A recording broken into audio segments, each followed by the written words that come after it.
दी छोड़ सतगुरु रामपाल जी परमेश्वर जी की जय हो। परम पिता परमात्मा सारी सृष्टि के रचनहार कुल मालिक असंख्य ब्रह्मांडों के स्वामी जगत गुरु तीनों लोकों में प्रवेश करके सबका भरण पोषण करने वाले राजाधिराज आत्माधार नाथों के नाथ देवों के देव महादेव सर्वेश्वर महेश्वर मृत्युंजय अजरो अमर आदि अनादि सनातनी प्रभु जगत पिता जगदीश्वर श्री श्री 1008 की उपाधि के वास्तविक अधिकारी अकाल मूरत शब्द स्वरूपी राम वासुदेव सर्वगतम ब्रह्म परम पूज्य प्रथम पूज्य परम संत परम पुरुष परम धनी परम दयालु सत्य कबीर हक्का कबीर अल्लाहु अकबर बाखबर अल्लाह ताला जगत के तारणहार जगत के मुक्तिदाता जगत के जगन्नाथ हारे के सहारे हिंदुओं के राम मुसलमानों के अल्लाह सिखों के वाहिगुरु ईसाइयों के मसीह दया के सागर दया निधि करुणा के सागर करुणा निधि स्वयंभू परिभू संकट मोचन कष्ट हरण मंगल करण दुख भंजन अविगत कबीर निर्विकार निर्विषम परमात्मा अलय अलेख सतगुरु आदि अनादि सतगुरु असली मर्यादा पुरुषोत्तम असली राम असली कृष्ण असली घनश्याम असली मुरारी राजाओं के राजा महाराजाओं के महाराजा शहंशाहों के शहंशाह सम्राटों के सम्राट भगवानों के भगवान अल्लाहों के अल्लाह प्रभुओं के प्रभु मसीहाओं के मसीह सच्चे वाहेगुरु बाबाओं के बाबा पीरों के पीर सेठों के सेठ जगत सेठ सावड़सा सेठ सर्वगुण संपन्न अनंत कोटि कलाओं के स्वामी अनंत कोटि ब्रह्मांडों के नायक योगियों में महायोगी ध्यानियों में महाध्यानी सिद्धों में परम सिद्ध ज्ञानियों में तत्वज्ञानी ब्रह्म ज्ञानी महाज्ञानी परम ज्ञानी सर्वश्रेष्ठ ज्ञानी विज्ञानी युवा कबीर समर्थ कबीर असमवात अमित ओजा सच्चे रहनुमा करीम अल्लाह सुभान अल्लाह दुनिया के अंतिम पैगंबर 8 सितंबर 1951 से गांव धनाना जिला सोनीपत हरियाणा भारतवर्ष की पावन भूमि पे प्रकट रियल कल्कि भगवान श्री नारायण साकार हरि श्री बाबा साहेब शब्द स्वरूपी राम संत शिरोमणि सतगुरु रामपाल जी परमेश्वर जी के चरण कमल में साध संगति से जुड़े हुए देश विदेश से हम सभी सत्सेवक भाई बहनों का अनंत कोटि दंडवत प्रणाम। सत्साई भाई और बहनों, दया पूज्य गुरुदेव की सतगुरु रामपाल जी परमात्मा की जिनके विशेष आशीर्वाद से जिनके शुभ आशीर्वाद से आप और हम सभी साध संगति से जुड़े हुए सत्सेवक भाई बहन अपनी आत्मा के कल्याणार्थ हेतु भक्ति मार्ग पर दृढ़ता के साथ गुरुदेव भगवान के तत्व ज्ञान को आधार बनाकर निरंतर आगे की ओर बढ़ रहे हैं। भाई और बहनों, वर्तमान में सतगुरु रामपाल जी परमेश्वर जी की करोड़ों की संख्या में संगत है, लेकिन उन करोड़ों का वो भाग्य उदय नहीं है जो भाग्य आप और हम भाई बहनों का हो चुका है। यानी इस कलयुग की बिचली पीढ़ी में साध संगति को ही गुरुदेव भगवान अपने शतलोक का ट्रेनिंग सेंटर बनाते हैं और इस साध संगति रूपी ट्रेनिंग सेंटर से जुड़ना ये विशेष मेहर केवल विशेष पुण्यकर्मी आत्माओं के ऊपर ही होती है। और जो भाई बहन इस ट्रेनिंग सेंटर से जुड़े हुए हैं केवल वे ही अपने गुरु को हृदय से अपनी अंतरात्मा से कबीर परमात्मा के रूप में जान सकते हैं, पहचान सकते हैं। इसलिए यदि आप साध संगति से जुड़े हुए हैं तो आप महानतम आत्माओं में से एक हैं। आने वाले समय में जो क्रिया वर्तमान में साध संगति से जुड़े हुए सत्सेवक भाई बहन अपने गुरु को परमात्मा मान के कर रहे हैं, पूरा विश्व करेगा, पूरा विश्व। तो आप और हमारा सौभाग्य जो गुरुदेव ने आप और हमें पहले ही अपने चरणों में जोड़ लिया है। तो भाई और बहनों, कबीर सागर के सरलार्थ के ऊपर वीडियो बनाने की श्रृंखला जारी है। वो कबीर सागर का सरलार्थ जिसे पूज्य गुरुदेव भगवान ने अपने कर कमल से लिखा है।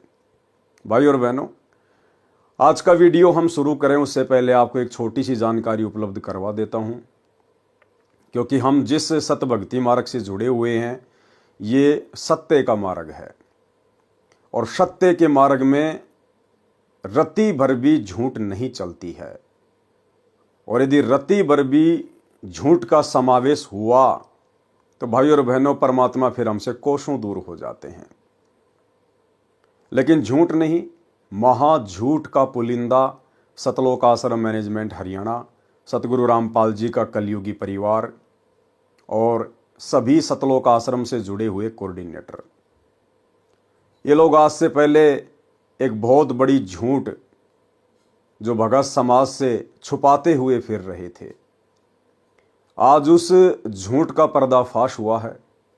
इसलिए सोचा आप भगत भाई बहनों को भी थोड़ा सा परिचित करवा दूं, ताकि आप भी ज्ञान आधार से सोचने पर विवश हो जाएं और विचार करें कि जो सतलोक आश्रम मैनेजमेंट हरियाणा बात बात पर दुहाई देता है कि हम जो भी कुछ करते हैं अपने गुरुदेव के आदेश से करते हैं, हम एक कदम भी अपने गुरुजी की आज्ञा के बिना नहीं उठाते, तो भला एक इतनी बड़ी झूठ का कदम क्या आपने अपने गुरुदेव की आज्ञा लेकर उठाया है? क्या वो सत्यवादी परमात्मा वर्तमान में उनके नाम से जो पुस्तकें छप रही है, क्या उन पुस्तकों में लिखवाएगा, समावेश करवाएगा? एक सच्चा भगत तो कभी सौपन में भी नहीं सोच सकता है। तो आपको एक छोटा सा वीडियो दिखाता हूं भाई और बहनों। ये लड़का है, शायद आप इसे जानते होंगे। ये शिवांश नाम का लड़का है। ये सतगुरु रामपाल जी का सेवक नहीं है, उनका भगत नहीं है, और आजकल ये काफ़ी चर्चा में है, विशेषकर संत रामपाल जी भगवान के भक्तों के बीच में। इसका कोई यूट्यूब चैनल है, उस यूट्यूब चैनल के ऊपर ये सतगुरु रामपाल जी के भक्तों के साथ में डिबेट करता है, ज्ञान चर्चा करता है।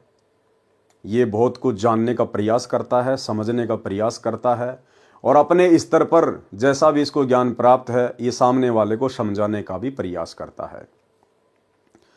हालांकि वर्तमान में ये शिवांश सतगुरु रामपाल जी परमेश्वर जी के तत्व ज्ञान से परिचित नहीं है। ये फिलहाल शंकराचार्य जी से प्रभावित है, ये उनका शिष्य है, उनके पंथ से जुड़ा हुआ है। इसलिए हम इसकी किसी भी बात का बुरा नहीं मान सकते, क्योंकि ये भी परमात्मा का बच्चा है, सतगुरु रामपाल जी परमेश्वर जी की ही आत्मा है।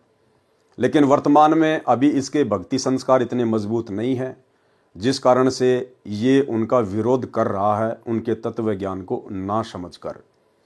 अनजान है, इसलिए हम इसकी बातों का बुरा नहीं मानते हैं। परंतु आज इसने जो एक खुलासा किया है वो बहुत बड़ी बात है। इसके द्वारा किया गया एक खुलासा आप सभी सतलोक आश्रमों से जुड़े हुए भाई बहनों को सोचने पर मजबूर कर देगा कि सत्यवादी सतगुरु रामपाल जी परमेश्वर जी के भक्ति मार्ग में इतना बड़ा झूठ क्यों, भगत समाज के साथ इतना बड़ा धोखा क्यों, किस बात का डर, किस बात का भय? एक तरफ तो आप सतलोक आश्रम वाले डंका पीटते हो कि निर्विकार निर्भय तू ही और शकल भयमान, और सब पर तेरी साहिबी तुझ पर साहिब नाए, कि हमारे कबीर परमात्मा निर्विकार हैं, निडर हैं, निर्भय हैं, उनसे बढ़कर कोई परमात्मा नहीं, कोई साहिब नहीं।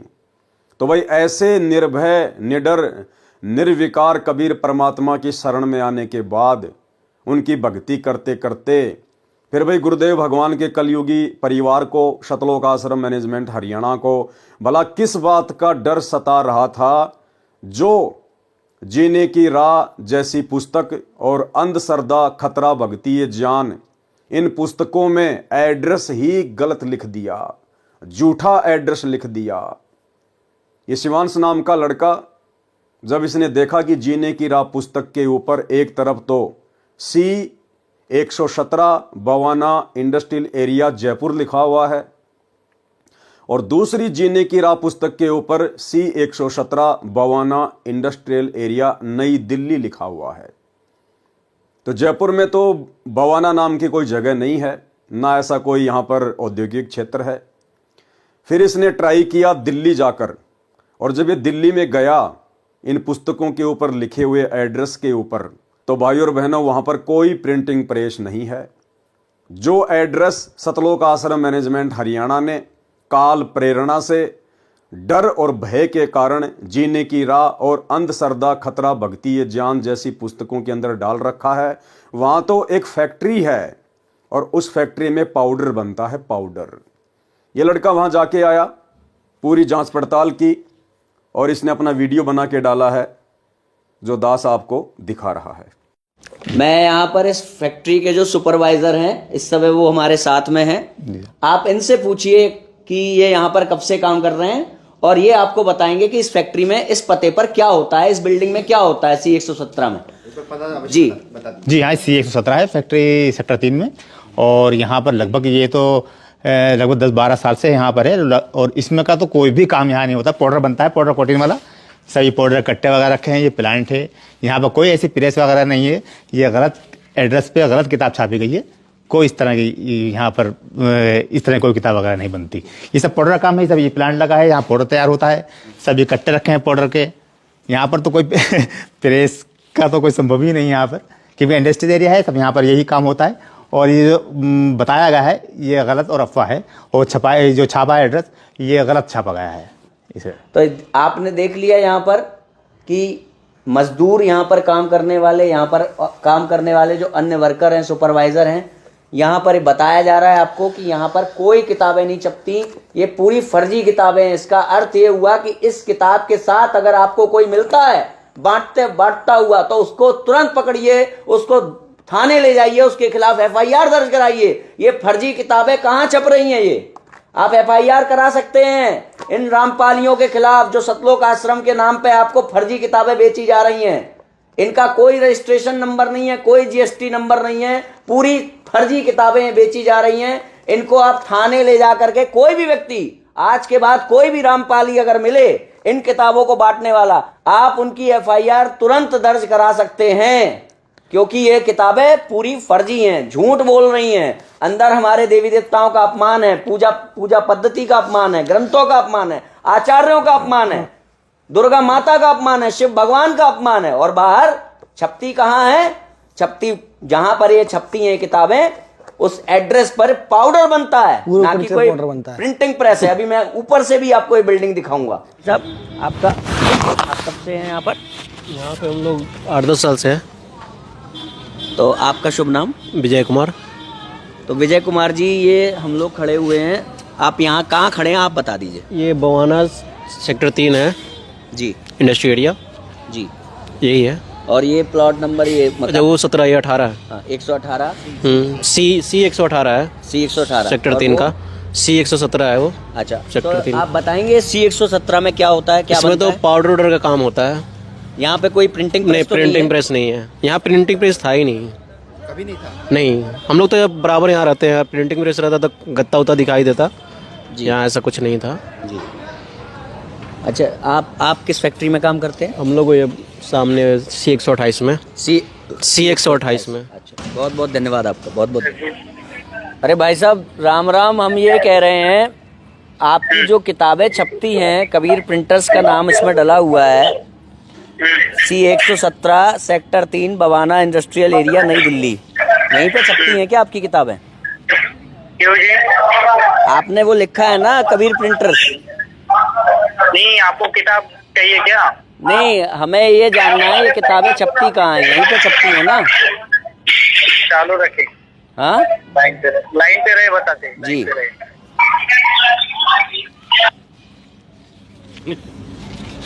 हो गया। हाँ बोलिए जी, क्या जानकारी चाहिए आपको उस बारे की? भाई साहब, हम ये कह रहे हैं, आपका ये कबीर प्रिंटर्स को देखने हम आए थे, हम खड़े हुए हैं इस समय C 117 sector 3 Bawana industrial area नई दिल्ली। यहाँ पर पाउडर बन रहा है, यहाँ पर तो कबीर प्रिंटर सही नहीं। कहाँ है आपका आपने कबीर कौन प्रिंटर? सी किताब देखी आपने? कहाँ पे किताब देखी आपने? अंधश्रद्धा, तो किताब पे हाँ? अंधश्रद्धा भक्ति खतराए जान। अंधश्रद्धा खतरा भक्ति जाने क्या? चालू रखे, लाइन पे रहे। क्यों जाननी ये तो बताओ। आपने यहाँ पे क्यों लिखा है, ये बताइए। आपकी किताब में लिखा हुआ है, क्यों लिखा हुआ है ये एड्रेस? जिससे कि अगर हमें कोई काम पड़े तो हम उस एड्रेस पे जा सके ना। हेलो, ऐसे काम नहीं बनेगा। ये देख लिया आप लोगों ने इन लोगों की सच्चाई। तो इसका मतलब क्या है पता है? इसका मतलब ये है कि तुम जिनकी किताबों को बांट रहे हो, वो किताबें सब चोरी से छप रही हैं। जिस दिन किसी का दिमाग ठनकेगा और तुम्हें इन किताबों के साथ वो पुलिस स्टेशन ले जाएगा, उस दिन ये लोग तुम्हें पहचानने से मना कर देंगे कि हमने इनको कोई किताब नहीं दी, हमने इनको कोई किताब छाप के नहीं दी। आई बात समझ में? जो लोग इनकी किताबें बांट रहे हो ना सेवादार के रूप में, धर्म धर्म के प्रचार प्रसार के रूप में, गुरु के प्रचार प्रसार के रूप में। वो सोच लो तुम्हारा क्या हाल होने वाला है अब, क्योंकि अब बच्चा बच्चा जब भी इन किताबों के साथ तुम लोग पकड़े जाओगे या कोई भी पकड़ा जाएगा तो उसको सीधे थाने ले जाया जाएगा, क्योंकि इसमें दिया गया जो एड्रेस है झूठा है। ये किताबें चोरी से, फर्जी से छापी जा रही हैं। भाई और बहनों, देखो ये सत का मार्ग है और भगत का एक लक्षण बताया गुरुदेव ने। भगत कभी भी पक्षपात नहीं करता, ना जगत से ना भगत से। ये लड़का सतगुरु रामपाल जी की शरण में नहीं है, लेकिन यदि इस लड़के की कोई बात सत्य होंगी तो हम भक्तों का फर्ज बनता है कि हम उसका पक्ष लें। पक्ष लेने का मतलब है हम उसको गलत नहीं ठहरा सकते। ये बहुत ही घटिया और शर्मसार करने वाली बात है कि सतवादी सतगुरु रामपाल जी परमेश्वर जी के नाम से छापी जा रही पुस्तकों में गलत एड्रेस लिखा गया है।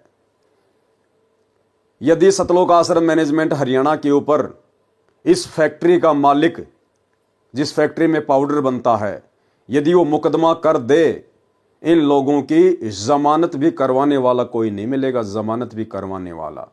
इतना बड़ा जुर्म, इतना बड़ा झूठ इन लोगों ने बोला है। क्या आवश्यकता थी भाई और बहनों इन लोगों को गलत एड्रेस देने की? क्या आवश्यकता आन पड़ी थी? क्या सतगुरु रामपाल जी भगवान का ज्ञान जो इन पुस्तकों में लिखा हुआ है, क्या वो शास्त्रों के विरुद्ध है? क्या वास्तव में सतगुरु रामपाल जी का ज्ञान घटिया है, कमजोर है, झूठा है, जो भय और डर के कारण इन पुस्तकों में गलत एड्रेस दे दिया गया है? और यदि सतगुरु रामपाल जी का ज्ञान सत्य है और यदि सतलोक आश्रम मैनेजमेंट हरियाणा को, गुरुदेव के कलयुगी परिवार को इस बात पर पूरा विश्वास है, तो भला फिर डर किस बात का, भय किस बात का? गलत एड्रेस क्यों दिया? अगर कोई आपसे वाद विवाद करे, आपसे कोई ज्ञान चर्चा करना चाहे, तो खुलकर आप जी उनके साथ में ज्ञान चर्चा कीजिए। आप टीवी चैनल पर आइए, डिबेट कीजिए कि साहब जो पुस्तकें हम छाप रहे हैं, इन पुस्तकों में भला गलत क्या है। हम एक एक चीज को अपने गुरुदेव के ज्ञान आधार से और वर्तमान हिंदू, मुस्लिम, सिख, ईसाई धर्म में, समाज में जो उनकी पवित्र धार्मिक पुस्तकें हैं, हम उन्हीं से प्रमाणित कर देंगे कि सतगुरु रामपाल जी का ज्ञान गलत नहीं है, इन पुस्तकों में लिखी हुई बातें गलत नहीं है। परंतु भाई और बहनों, हाथी के दांत खाने के ओर, दिखाने की ओर। सतगुरु रामपाल जी का ज्ञान तो सत्य है, इसमें कोई दो राय नहीं है, लेकिन जो लोग सतगुरु रामपाल जी के ज्ञान को समझ नहीं पाए, जो लोग सतगुरु रामपाल जी को नहीं समझ पाए और केवल इन पुस्तकों को वर्तमान में भोले भाले भगत समाज से आलू टमाटर की तरह समाज में बिकवा कर केवल अपना धार्मिक स्वार्थ सिद्ध कर रहे हैं, उन लोगों को भय है, उन लोगों को डर है। ज्ञान प्रचार करना कोई गलत बात नहीं है, सभी भाई बहनों को भक्ति और ज्ञान प्रचार ही करना चाहिए, भगत का और तीसरा काम नहीं होता है। परंतु उस ज्ञान को इस प्रकार से झूठ के साथ लपेट कर क्यों? ना ये पुस्तकें गलत, इन पुस्तकों में जिस महापुरुष का ज्ञान है, ना वे सतगुरु रामपाल जी भगवान गलत, ना बेचारे भोले भाले भगत जो इन पुस्तकों को बांट रहे हैं वो गलत। फिर भाई इतना बड़ा झूठ क्यों? क्योंकि गलत है सतगुरु रामपाल जी परमेश्वर जी का कलयुगी परिवार, गलत है सतलोक आश्रम मैनेजमेंट हरियाणा, जिनको अपने गुरुदेव भगवान के ऊपर विश्वास नहीं है, जिनको अपने गुरुदेव की शत भक्ति पे विश्वास नहीं है। अन्यथा सीना ठोक कर इन लोगों को एड्रेस सत्य लिखना चाहिए था। हालांकि इन लोगों ने अपनी खुद की प्रिंटिंग प्रेस बना रखी है, सतलोक आश्रम मैनेजमेंट हरियाणा ने अपनी खुद की प्रिंटिंग प्रेस बना रखी है। उसके बावजूद ये अपनी प्रिंटिंग प्रेस का एड्रेस ना देकर, डर के कारण, भय के कारण, और गलत एड्रेस इन पुस्तकों में डाल दिया है।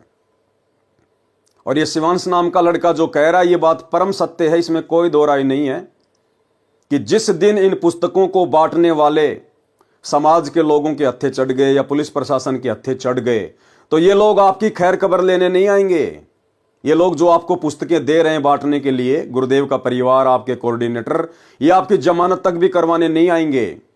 ये तो परम सत्य है भाई और बहनों, क्योंकि ये नमूना तो ये लोग पहले ही बरवाला कांड में दिखा चुके हैं।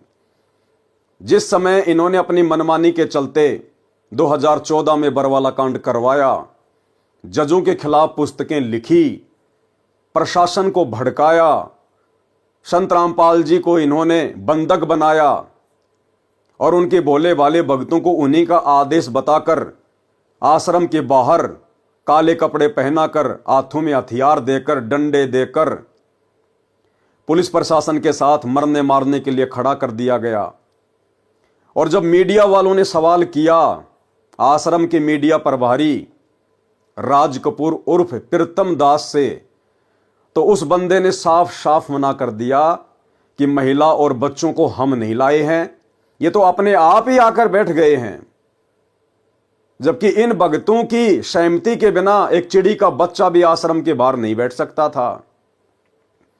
उस समय जो भी आदेश दिए जा रहे थे सतलोक आश्रम मैनेजमेंट हरियाणा के द्वारा गुरुजी का नाम लेकर दिए जा रहे थे। और जब मीडिया वालों ने पूछा कि ये महिला और बच्चे बाहर क्यों बैठे, आप इनको हटा क्यों नहीं रहे, तो झट से सतलोक आश्रम मैनेजमेंट हरियाणा वालों ने मना कर दिया कि बच्चे और महिला हम नहीं लेकर आए। ये लोग भाई और बहनों पैदाइशी झूठे हैं, पैदाइशी। ये लोग पहले भी सतगुरु रामपाल जी को मानुष मानते थे और आज भी मानुष ही मानते हैं। तभी तो इन लोगों ने सही एड्रेस इन पुस्तकों पर नहीं डाला है। तो वो बरवाला कांड का एक छोटा सा वीडियो मैं आपको दिखा देता हूं ताकि आपको। बच्चे और महिलाओं को इसके बीच में लाने का क्या संदर्भ बच्चे महिलाएं हम नहीं लेके आए हैं। बच्चे महिलाएं आप भी है? बीमार आप हटा होते भी हैं। तो नहीं रहे उनको? किसको? बच्चे और महिलाओं को नहीं नहीं, हम हटा रहे हैं, लेकिन वो जिद कर रहे हैं। अब उनकी जिद के आगे हम क्या करें? ये जो बंदा है आप जो देख पा रहे हैं इधर, ये इसका नाम है बीरेंद्र। ये सतगुरु रामपाल जी का बड़ा लड़का है। और ये जो बंदा है इसका नाम है राज कपूर उर्फ प्रीतम दास। ये 2014 बरवाला कांड से पहले सतलोक आश्रम बरवाड़ा में भक्तों का इंटरव्यू लिया करता था और ये उस समय मीडिया प्रभारी था। अब ये दोनों बंदे इतने बड़े जिम्मेदार व्यक्ति आश्रम के और सरेआम मीडिया के सामने झूठ बोल रहे हैं, जबकि इसको भी सारनाम मिला हुआ है, इसको भी सारनाम मिला हुआ है और ये तो सतगुरु रामपाल जी का बड़ा लड़का है। उसके बावजूद भी इतनी बड़ी झूठ बोल रहे हैं कि आश्रम के बाहर जो बच्चे और महिलाएं बैठी हुई हैं उनको हम नहीं लेके आए, उनको हमने नहीं बुलाया। आंखों के सामने झूठ बोल रहे हैं। तो भला जो पुस्तक बांटने वाले बेचारे भोले भाले भाई बहन हैं, जिस दिन ये पकड़े जाएंगे उस दिन भला ये कैसे जिम्मेदारी लेंगे कि भाई ये पुस्तकें हम छाप रहे हैं, हम ही इनको ये पुस्तकें उपलब्ध करवाते हैं। ये लोग बिल्कुल भी सामने नहीं आएंगे। साल भर पहले इसी पुस्तक अंध श्रद्धा भक्ति खतरा ये जान के ऊपर एक विवाद हो गया था जयपुर में। और जयपुर का मीडिया चैनल है फर्स्ट इंडिया न्यूज चैनल। उस न्यूज चैनल के ऊपर बहुत बड़ी डिबेट हुई थी, लगातार 2 दिन चली थी।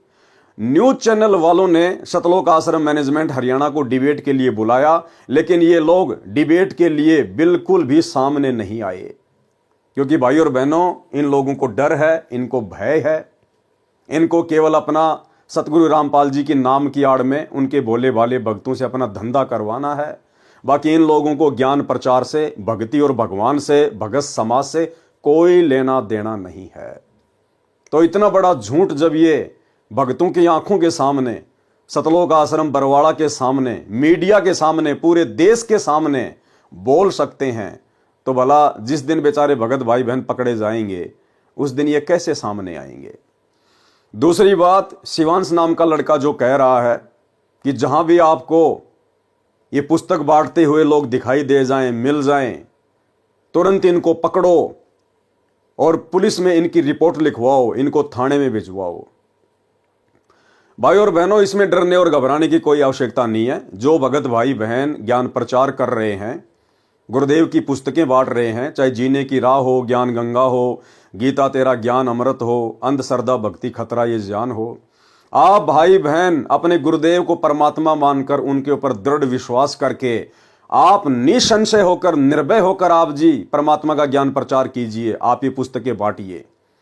इन पुस्तकों में जो गलत एड्रेस लिखा हुआ है उसमें आपकी गलती नहीं है, उसमें गलती है सतलोक आश्रम मैनेजमेंट हरियाणा की। लेकिन आपका जो मकसद है, आपका जो टारगेट है, केवल गुरुदेव का ज्ञान प्रचार करना है। इसलिए आपके साथ परमात्मा पल पल है, पल पल। कोई ऐसी अनहोनी घटना परमात्मा घटित नहीं होने देगा। और यदि समाज में किसी ने आपको रोका टोका, आपके ऊपर मुकदमा करवाया, तो कोई बड़ी बात नहीं है। आज से पहले भी बहुत सारे मुकदमे भगत भाई बहनों के ऊपर हो रहे हैं, चल रहे हैं। कुछ नहीं बिगाड़ सकता ये समाज हमारा, क्योंकि परमात्मा कहते हैं सिर पर साईं सत्य है तो को क्या भय रे। हमारे सर पर, हमारे शीश पर हमारे पूज्य गुरुदेव भगवान जो स्वयं कबीर परमात्मा है वो बैठे हुए हैं। कोई माई का लाल हमारा बाल बाका नहीं कर सकता। और यदि फिर भी कोई इन पुस्तकों को लेकर डिबेट करना चाहे मीडिया चैनल पर, तो मैं पवन दास 24 हावर मेरे गुरुदेव भगवान के ज्ञान को लेकर आप लोगों से ज्ञान चर्चा करने के लिए तैयार हूं। सतलोक आश्रम मैनेजमेंट हरियाणा, गुरुदेव का कलयुगी परिवार, कोऑर्डिनेटर, आश्रम संचालक, ये ना कभी पहले सामने आए थे, ना वर्तमान में आ रहे हैं, ना आगे कभी ज्ञान चर्चा करने के लिए आएंगे, क्योंकि इनको खुद को पूरा ज्ञान नहीं है। इनको खुद को विश्वास नहीं है कि हमारा गुरु ही परमात्मा है और उनका ज्ञान परम सत्य है। इसलिए अगर आपको लगे कि यह ज्ञान गलत है, इस ज्ञान का कोई जो है सिर पैर नहीं है, तो मैं पवन दास अपने गुरुदेव भगवान सतगुरु रामपाल जी परमेश्वर जी के आशीर्वाद से आप जिस भी न्यूज चैनल पर डिबेट करना चाहें, मैं 24 हावर तैयार हूं। 82 73 84 95 60 ये मेरा मोबाइल नंबर है। आप मुझे व्हाट्सएप पर मैसेज करके भी सूचित कर सकते हैं और आप मुझे कॉल भी कर सकते हैं। मैं अपने गुरुदेव के ज्ञान को लेकर कभी भी डिबेट करने के लिए तैयार हूं। तो भाई और बहनों, डरने और घबराने की जरूरत नहीं है। ये तो काल प्रेरणा से इस प्रकार की आपदाएं इस भक्ति मार्ग में भगतों के ऊपर ना जाने आती रही हैं, आती रहेंगी, क्योंकि काल कभी भी परमेश्वर के मार्ग को इतनी आसानी से आगे नहीं बढ़ने देना चाहता है। लेकिन वो परमात्मा का बेटा है, परमात्मा का बच्चा है, वो परमात्मा से बाहर नहीं चल सकता, उसकी सोच इतनी नहीं है। इसलिए हमें डरने और घबराने की जरूरत नहीं है। आप अपने गुरुदेव को साक्षी मानकर, आप अपने गुरुदेव भगवान के ऊपर विश्वास करके ज्ञान प्रचार कीजिए, अपनी भक्ति कीजिए। कहीं शौपन में भी आपको धोखा नहीं मिलेगा। और यदि आपने विश्वास किया अपने कोऑर्डिनेटरों के ऊपर, गुरुदेव के बेटा बेटी भाई बंधु रिश्तेदारों के ऊपर, तो भाई धोखा ही धोखा है, धोखा ही धोखा। तो भाई और बहनों, ये कुछ बातें आपके सामने थी जो दास ने रखनी बहुत जरूरी थी, ताकि आप लोग भी अपडेट रहें कि सतवादी सतगुरु रामपाल जी परमेश्वर जी के सत भक्ति मार्ग में ये झूठ का समावेश कौन कर रहा है।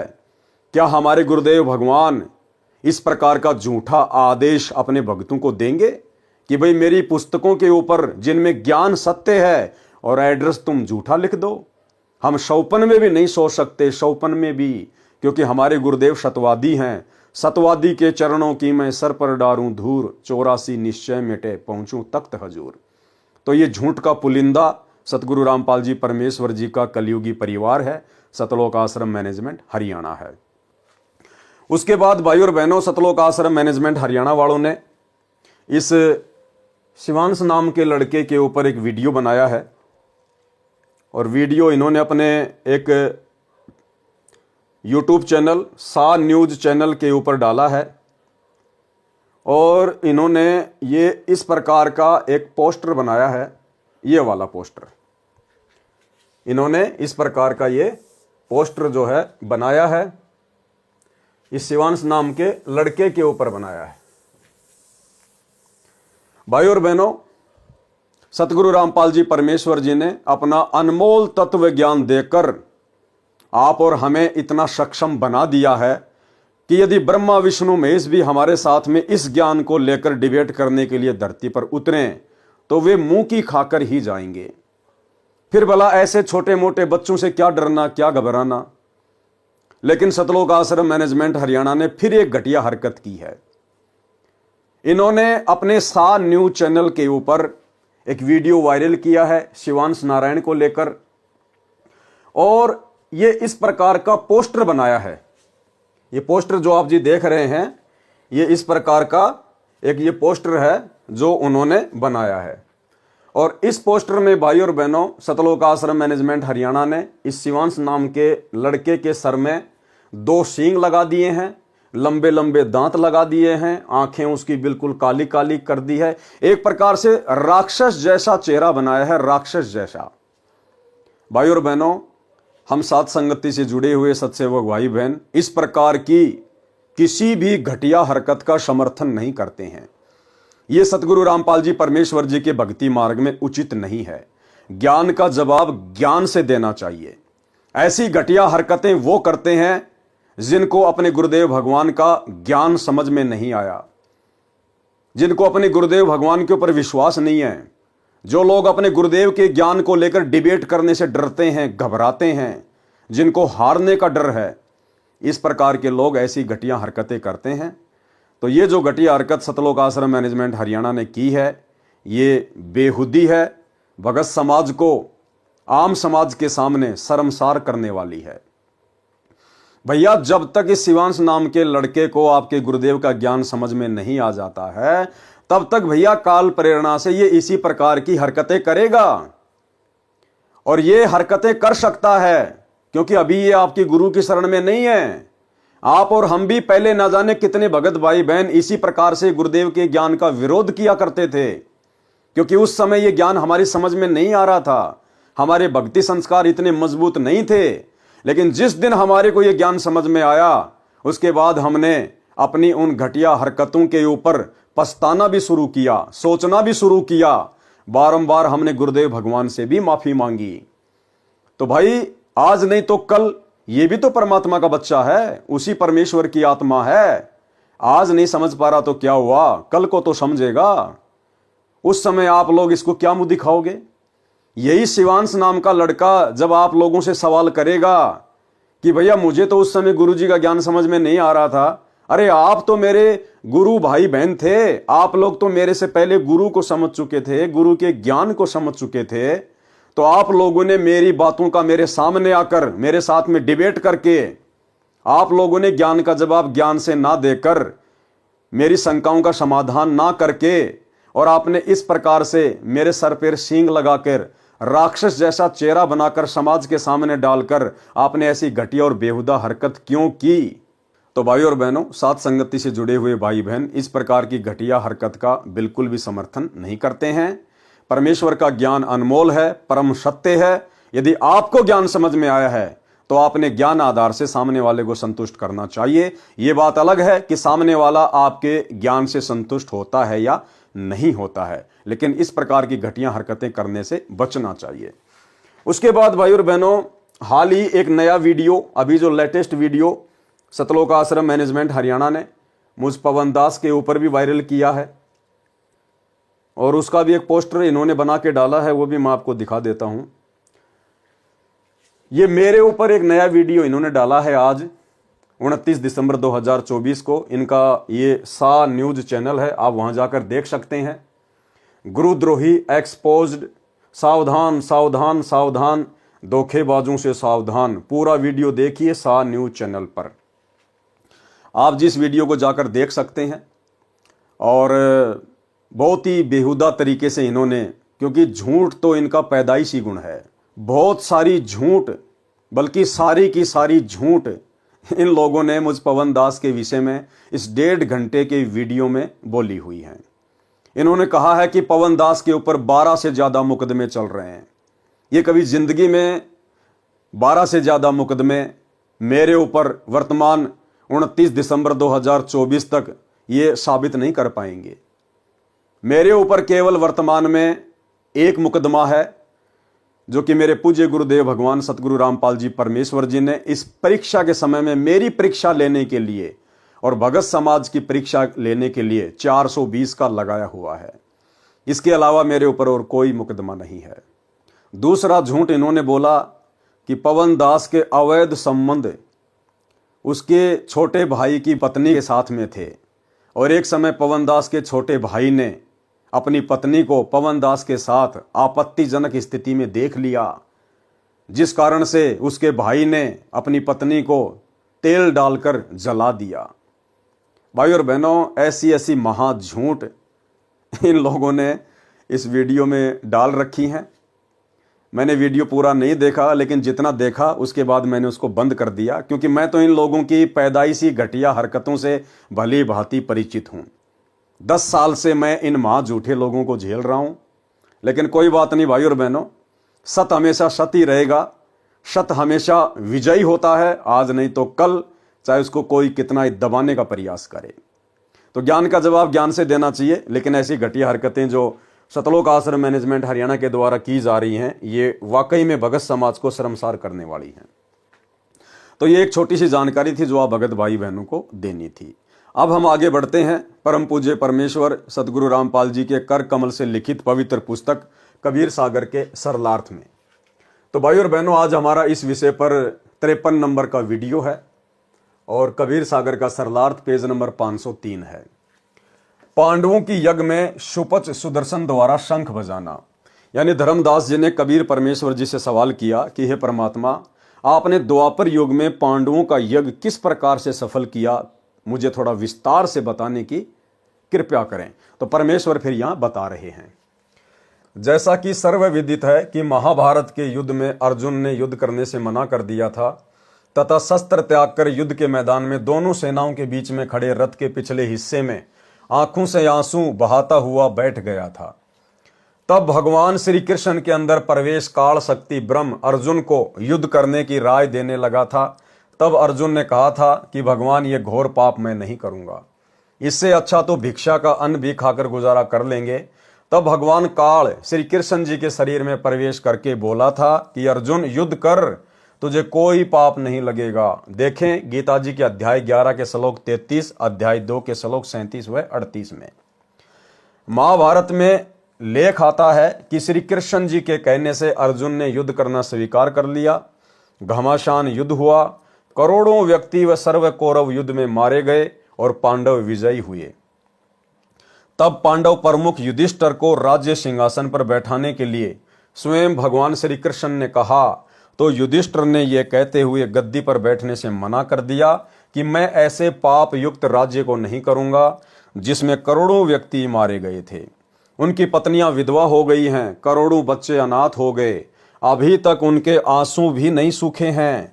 किसी प्रकार की भी बात न बनती देखकर श्री कृष्ण जी ने कहा कि आप भीष्म जी से राय लो, क्योंकि जब व्यक्ति स्वयं फैसला लेने में असफल रहे तब किसी स्वजन से विचार कर लेना चाहिए।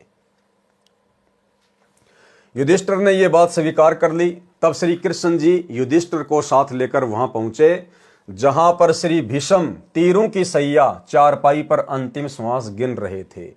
वहां जाकर श्री कृष्ण जी ने भीष्म से कहा कि युधिष्ठिर राज्य गद्दी पर बैठने से मना कर रहे हैं, कृपया आप इन्हें राजनीति की शिक्षा दें। भीष्म जी ने बहुत समझाया, परंतु युधिष्ठिर अपने उद्देश्य से विचलित नहीं हुआ। यही कहता रहा कि इस पाप से युक्त रुधिर से सने राज्य को भोग कर मैं नरक प्राप्ति नहीं चाहूंगा। श्री कृष्ण जी ने कहा कि आप एक धर्म यज्ञ करो जिससे आपको युद्ध में हुई हत्याओं का पाप नहीं लगेगा। इस बात पर युधिष्ठिर सहमत हो गया और एक धर्म यज्ञ की, फिर राजगद्दी पर बैठ गया, हस्तिनापुर का राजा बन गया। ये प्रमाण सुख सागर के पहले स्कंद के 8वें तथा 9वें अध्याय से सहाभार प्रश्न नंबर 48 से 53 के ऊपर है। कुछ वर्षों के पर्यंत युधिष्ठिर को भयानक शौपन आने शुरू हो गए, जैसे बहुत सी औरतें रोती बिलखती हुई अपनी चूड़ियां तोड़ रही हैं तथा उनके मासूम बच्चे अपनी मां के पास खड़े कुछ बैठे पिता पिता कहकर रो रहे हैं, मानो कह रहे हों, हे राजन, हमें भी मरवा दे, भेज दे हमारे पिता के पास। कई बार बिना शीश के धड़ दिखाई देते हैं, किसी की गर्दन कहीं पड़ी है, धड़ कहीं पड़ा है, हाहाकार मची हुई है। युधिष्ठिर की नींद उचट जाती, घबरा कर बिस्तर पर बैठकर हाँपने लग जाता, सारी सारी रात बैठकर या महल में घूमकर व्यतीत करता है। एक दिन द्रौपदी ने बड़े पति की यह दशा देखी, परेशानी का कारण पूछा तो युधिष्ठिर कुछ नहीं कहकर टाल गए। जब द्रौपदी ने कई रात्रियों में युधिष्ठिर की यह दुर्दशा देखी तो एक दिन चारों अर्जुन, भीम, नकुल, सहदेव को बताया कि आपका बड़ा भाई बहुत परेशान है, कारण पूछो। तब चारों भाइयों ने बड़े भैया से प्रार्थना करके पूछा कि कृपया परेशानी का कारण बताओ। ज्यादा आग्रह करने पर अपनी सर्व कहानी सुनाई। पांचों भाई इस परेशानी का कारण जानने के लिए भगवान श्री कृष्ण जी के पास गए तथा बताया कि बड़े भैया युधिष्ठिर जी को भयानक शौपन आ रहे हैं, जिनके कारण उनकी रात्रि की नींद व दिन का चैन व भूख समाप्त हो गई है। कृपया कारण व समाधान बताएं। सारी बात सुनकर श्री कृष्ण जी बोले, युद्ध में किए हुए पाप परेशान कर रहे हैं, इन पापों का निवारण यज्ञ से होता है। गीता जी के अध्याय 3 के श्लोक 13 का हिंदी अनुवाद, यज्ञ में प्रतिष्ठित इष्ट अर्थात पूर्ण परमात्मा को भोग लगाने के बाद बने प्रसाद को खाने वाले श्रेष्ठ पुरुष सब पापों से मुक्त हो जाते हैं। और भाई और बहनों, ये प्रोसीजर वर्तमान में गीता जी अध्याय 3 श्लोक नंबर 13 के अनुसार कि यज्ञ में प्रतिष्ठित पूर्ण परमात्मा यानी अपने इष्ट को भोग लगाने के बाद बचा हुआ अन्न खाने से, भोजन खाने से प्राणी सर्व पाप कर्मों से रहित हो जाता है। इस प्रोसीजर से वर्तमान में यदि इस पूरी पृथ्वी पर कोई भक्ति कर रहा है तो केवल साध संगति से जुड़े हुए सत्सेवक भाई बहन कर रहे हैं, क्योंकि दुनिया वालों को तो अभी तक वैसे ही नहीं पता कि पूर्ण परमात्मा कौन है, एकमात्र इष्ट कौन है, जिसके लिए गीता जी अध्याय 3 श्लोक 13 में वो श्लोक लिखा गया है। दूसरी बात, सतलोक आश्रम मैनेजमेंट हरियाणा से जुड़े हुए भाई बहन, इनको अपने गुरुदेव में सतगुरु रामपाल जी में पूर्ण परमात्मा दिखाई नहीं देता, ये उनको अपना इष्ट नहीं मानते। सतलोक आश्रमों से जुड़े हुए भाई बहन अपना इष्ट, अपना परमात्मा मानते हैं एक दाढ़ी मूछ वाली कबीर जी की समझे जाने वाली नकली मुर्दा फोटो को। इसलिए भाई और बहनों, ये सौभाग्य केवल सत्सेवक भाई बहनों को प्राप्त है, क्योंकि हम सत्सेवक भाई बहन ही अपने गुरु जी को इष्ट रूप में मानकर घर घर में उनका आसन लगाकर, घर को ही आश्रम बनाकर, ज्ञान को आधार बनाकर अपने गुरुदेव को गीता अध्याय 3 श्लोक 13 के अनुसार इष्ट मानकर प्रतिदिन भोग लगाकर ही अन्न जल ग्रहण करते हैं। इसलिए सतगुरु रामपाल जी परमेश्वर जी की लाखों करोड़ों की संगत में से वर्तमान में पूर्णतया पाप नाशक भक्ति केवल सत्सेवक भाई बहन ही कर रहे हैं। गीता जी के अध्याय 3 के श्लोक 13 का हिंदी अनुवाद, यज्ञ में प्रतिष्ठित इष्ट अर्थात पूर्ण परमात्मा को भोग लगाने के बाद बने प्रसाद को खाने वाले श्रेष्ठ पुरुष सब पापों से मुक्त हो जाते हैं। जो पापी लोग अपना शरीर पोषण करने के लिए ही अन्न पकाते हैं, वे तो पाप को ही खा रहे हैं। तो सत्सेवकों को छोड़कर बाकी दुनिया वाले और सतलोक आश्रमों से जुड़े हुए भाई बहन केवल पाप ही खा रहे हैं, अर्थात यज्ञ करके सर्व पापों से मुक्त हो जाते हैं। और कोई चारा न देखकर पांडवों ने श्री कृष्ण जी की सलाह स्वीकार कर ली। यज्ञ की तैयारी की गई। सर्व पृथ्वी के मानव, ऋषि, सिद्ध, साधु व स्वर्ग लोक के देव भी आमंत्रित करने को श्री कृष्ण जी ने कहा कि जितने अधिक व्यक्ति भोजन पाएंगे उतना ही अधिक पुण्य होगा। इसलिए भाई और बहनों, भंडारों में हम लोगों ने भोजन नहीं खाना चाहिए। किसी भी धार्मिक अनुष्ठान में जो हमारे इष्ट, हमारे पूज्य गुरुदेव के निमित्त ना हो, हमने वहां पर जल भी ग्रहण नहीं करना चाहिए। श्री कृष्ण जी क्या कह रहे हैं कि पृथ्वी के सभी प्राणियों को आमंत्रित कर दो। जितने ज्यादा लोग भंडारा खाएंगे तुम्हारे पाप कर्म उतने ही हल्के होंगे। अर्थात जो जो लोग वो भंडारा खाएंगे उसी अनुपात में युधिष्ठिर के पाप कर्म उन भंडारा करने वाले लोगों के हिस्से में चले जाएंगे। इसलिए हम सतगुरु रामपाल जी परमेश्वर जी के भक्तों ने जो धार्मिक अनुष्ठान हमारे गुरुजी के निमित्त ना हो, उसके अलावा हमने किसी भी देवी देवता या अन्य कोई भी जागरण हो, कुछ भी हो, हमने वहां पर भंडारा तो छोड़िए जल भी ग्रहण नहीं करना चाहिए। अन्यथा हम मर्यादाहीन हो जाएंगे और दुनिया भर का पाप जो 3 लोक का भार उन अनउपदेशी लोगों के सिर पर काल ने रखा हुआ है वो हम अपने सिर पर ले लेंगे। श्री कृष्ण जी ने कहा कि जितने अधिक व्यक्ति भोजन पाएंगे उतना ही अधिक पुण्य होगा, परंतु संतों व भक्तों से विशेष लाभ होता है। उनमें भी कोई परम शक्ति युक्त संत होगा, वह पूर्ण लाभ दे सकता है। तथा यज्ञ पूर्ण होने का साक्षी एक 5 मुख वाला पंचजन्य शंख एक सुसज्जित ऊंचे आसन पर रख दिया जाएगा। भाई और बहनों, श्री कृष्ण जी के अंदर ये प्रेरणा भी कबीर परमेश्वर सतगुरु रामपाल जी भगवान ने ही की कि वहां पर एक 5 मुख वाला पंचजन्य शंख रख दिया जाए, ताकि ये पता चले कि यदि किसी परम संत ने भोजन किया है तो ये शंख 5 बार आवाज करेगा। जानबूझकर कबीर परमेश्वर जी ने श्री कृष्ण जी के अंदर प्रेरणा करके वो पंचजन्य शंख रखवाया। इन 12 करोड़ ब्राह्मणों को, 9 नाथों, 84 सिद्धों, 88,000 ऋषियों को और 33 करोड़ देवी देवताओं सहित सूक्ष्म रूप में ब्रह्मा विष्णु महेश को असफल सिद्ध करने के लिए,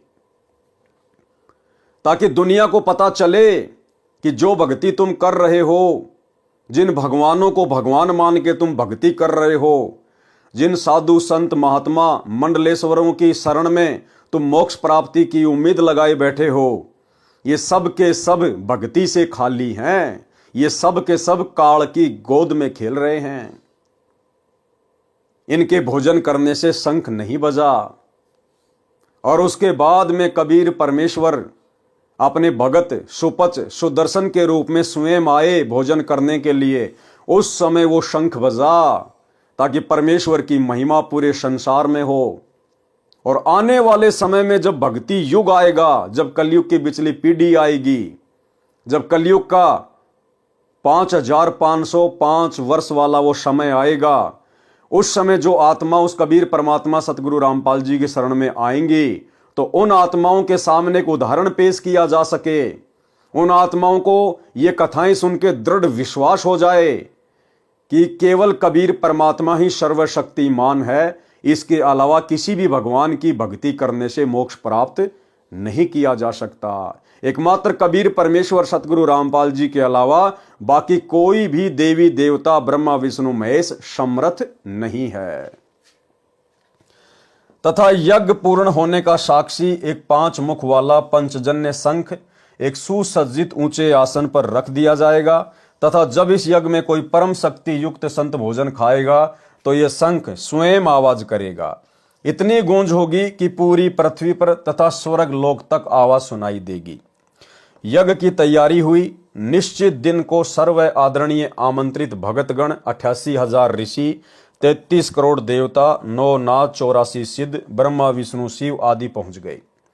यज्ञ कार्य शुरू हुआ। बाद में सबने यज्ञ का बचा प्रसाद भंडारा सर्व उपस्थित महानुभावों व भक्तों तथा जनसाधारण को खिलाया।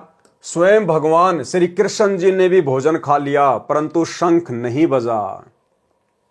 शंख नहीं बजा तो यज्ञ संपूर्ण नहीं हुई।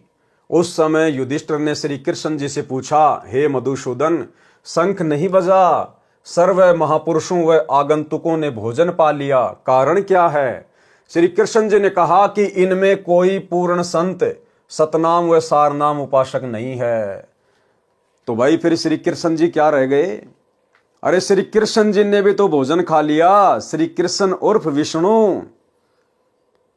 भाई अगर उन बाकी संतों महंतों मंडलेश्वरों 9 नाथ, 84 सिद्ध, 88,000 ऋषि, 33 करोड़ देवी देवता और सूक्ष्म रूप में ब्रह्मा और शिवजी ये सब भोजन कर चुके थे लेकिन शंख नहीं बजा, तो युधिष्ठिर श्री कृष्ण जी से पूछ रहा है कि भगवान शंख नहीं बजा। तो श्री कृष्ण ने कहा कि इनमें कोई भी पूर्ण शक्ति युक्त नहीं है, कोई भी उस पूर्ण परमात्मा का सतनाम या सारनाम उपासक संत नहीं है। तो भाइयों और बहनों, श्री कृष्ण भी फैल। इसलिए परमेश्वर ने अपनी महिमा करनी थी द्वापर युग में उस यज्ञ के माध्यम से, ताकि आज आप और हमें विश्वास हो। कारण क्या है? श्री कृष्ण जी ने कहा कि इनमें कोई पूर्ण संत सतनाम व सारनाम उपासक नहीं है। तब युधिष्ठिर को बड़ा आश्चर्य हुआ कि इतने महामंडलेश्वर, जिसमें वशिष्ठ मुनि, मार्कंडे, लोमस ऋषि, 9 नाथ, गोरखनाथ जैसे 84 सिद्ध आदि आदि, व स्वयं भगवान श्री कृष्ण जी ने भी भोजन खा लिया, परंतु शंख नहीं बजा। इस पर श्री कृष्ण जी ने कहा, ये सर्व मान बढ़ाई के भूखे हैं। भाई अगर श्री कृष्ण जी मान बढ़ाई के भूखे नहीं थे तो भोजन तो उन्होंने भी खा लिया था, फिर उनके भोजन करने से शंख क्यों नहीं बजा? परमात्मा चाहने वाला कोई नहीं तथा अपनी मनमुखी साधना करके सिद्धि दिखाकर दुनिया को आकर्षित करते हैं। भोले लोग इनकी वाह वाह करते हैं तथा इनके इर्द गिर्द मंडराते हैं। ये स्वयं भी पशु जूनी में जाएंगे तथा अपने अनुयायियों को भी नरक में ले जाएंगे। सोचिए भाइयों और बहनों, ये द्वापर युग की बातें हैं। द्वापर युग के साधु संत महात्मा ऋषि मंडलेश्वर आचार्य ये वर्तमान कलयुग के आचार्य और शंकराचार्य से तो लाखों गुना ज्यादा उत्तम, शुद्ध और पाक थे और वेदों के अनुसार साधना किया करते थे। सोचिए, जब उन लोगों के भोजन करने से शंख नहीं बजा, अर्थात उस समय धरती पर उन 9 नाथ 84 सिद्धों में, 33 करोड़ देवी देवताओं में, ब्रह्मा विष्णु महेश में कोई पूर्ण शक्ति युक्त नहीं था, कोई पूर्ण परमात्मा का सतनाम और सारनाम उपासक नहीं था। तो वर्तमान में जो आचार्य शंकराचार्य हैं, दिन भर में कोई 10 यूट्यूब पर नए आचार्य बनते हैं।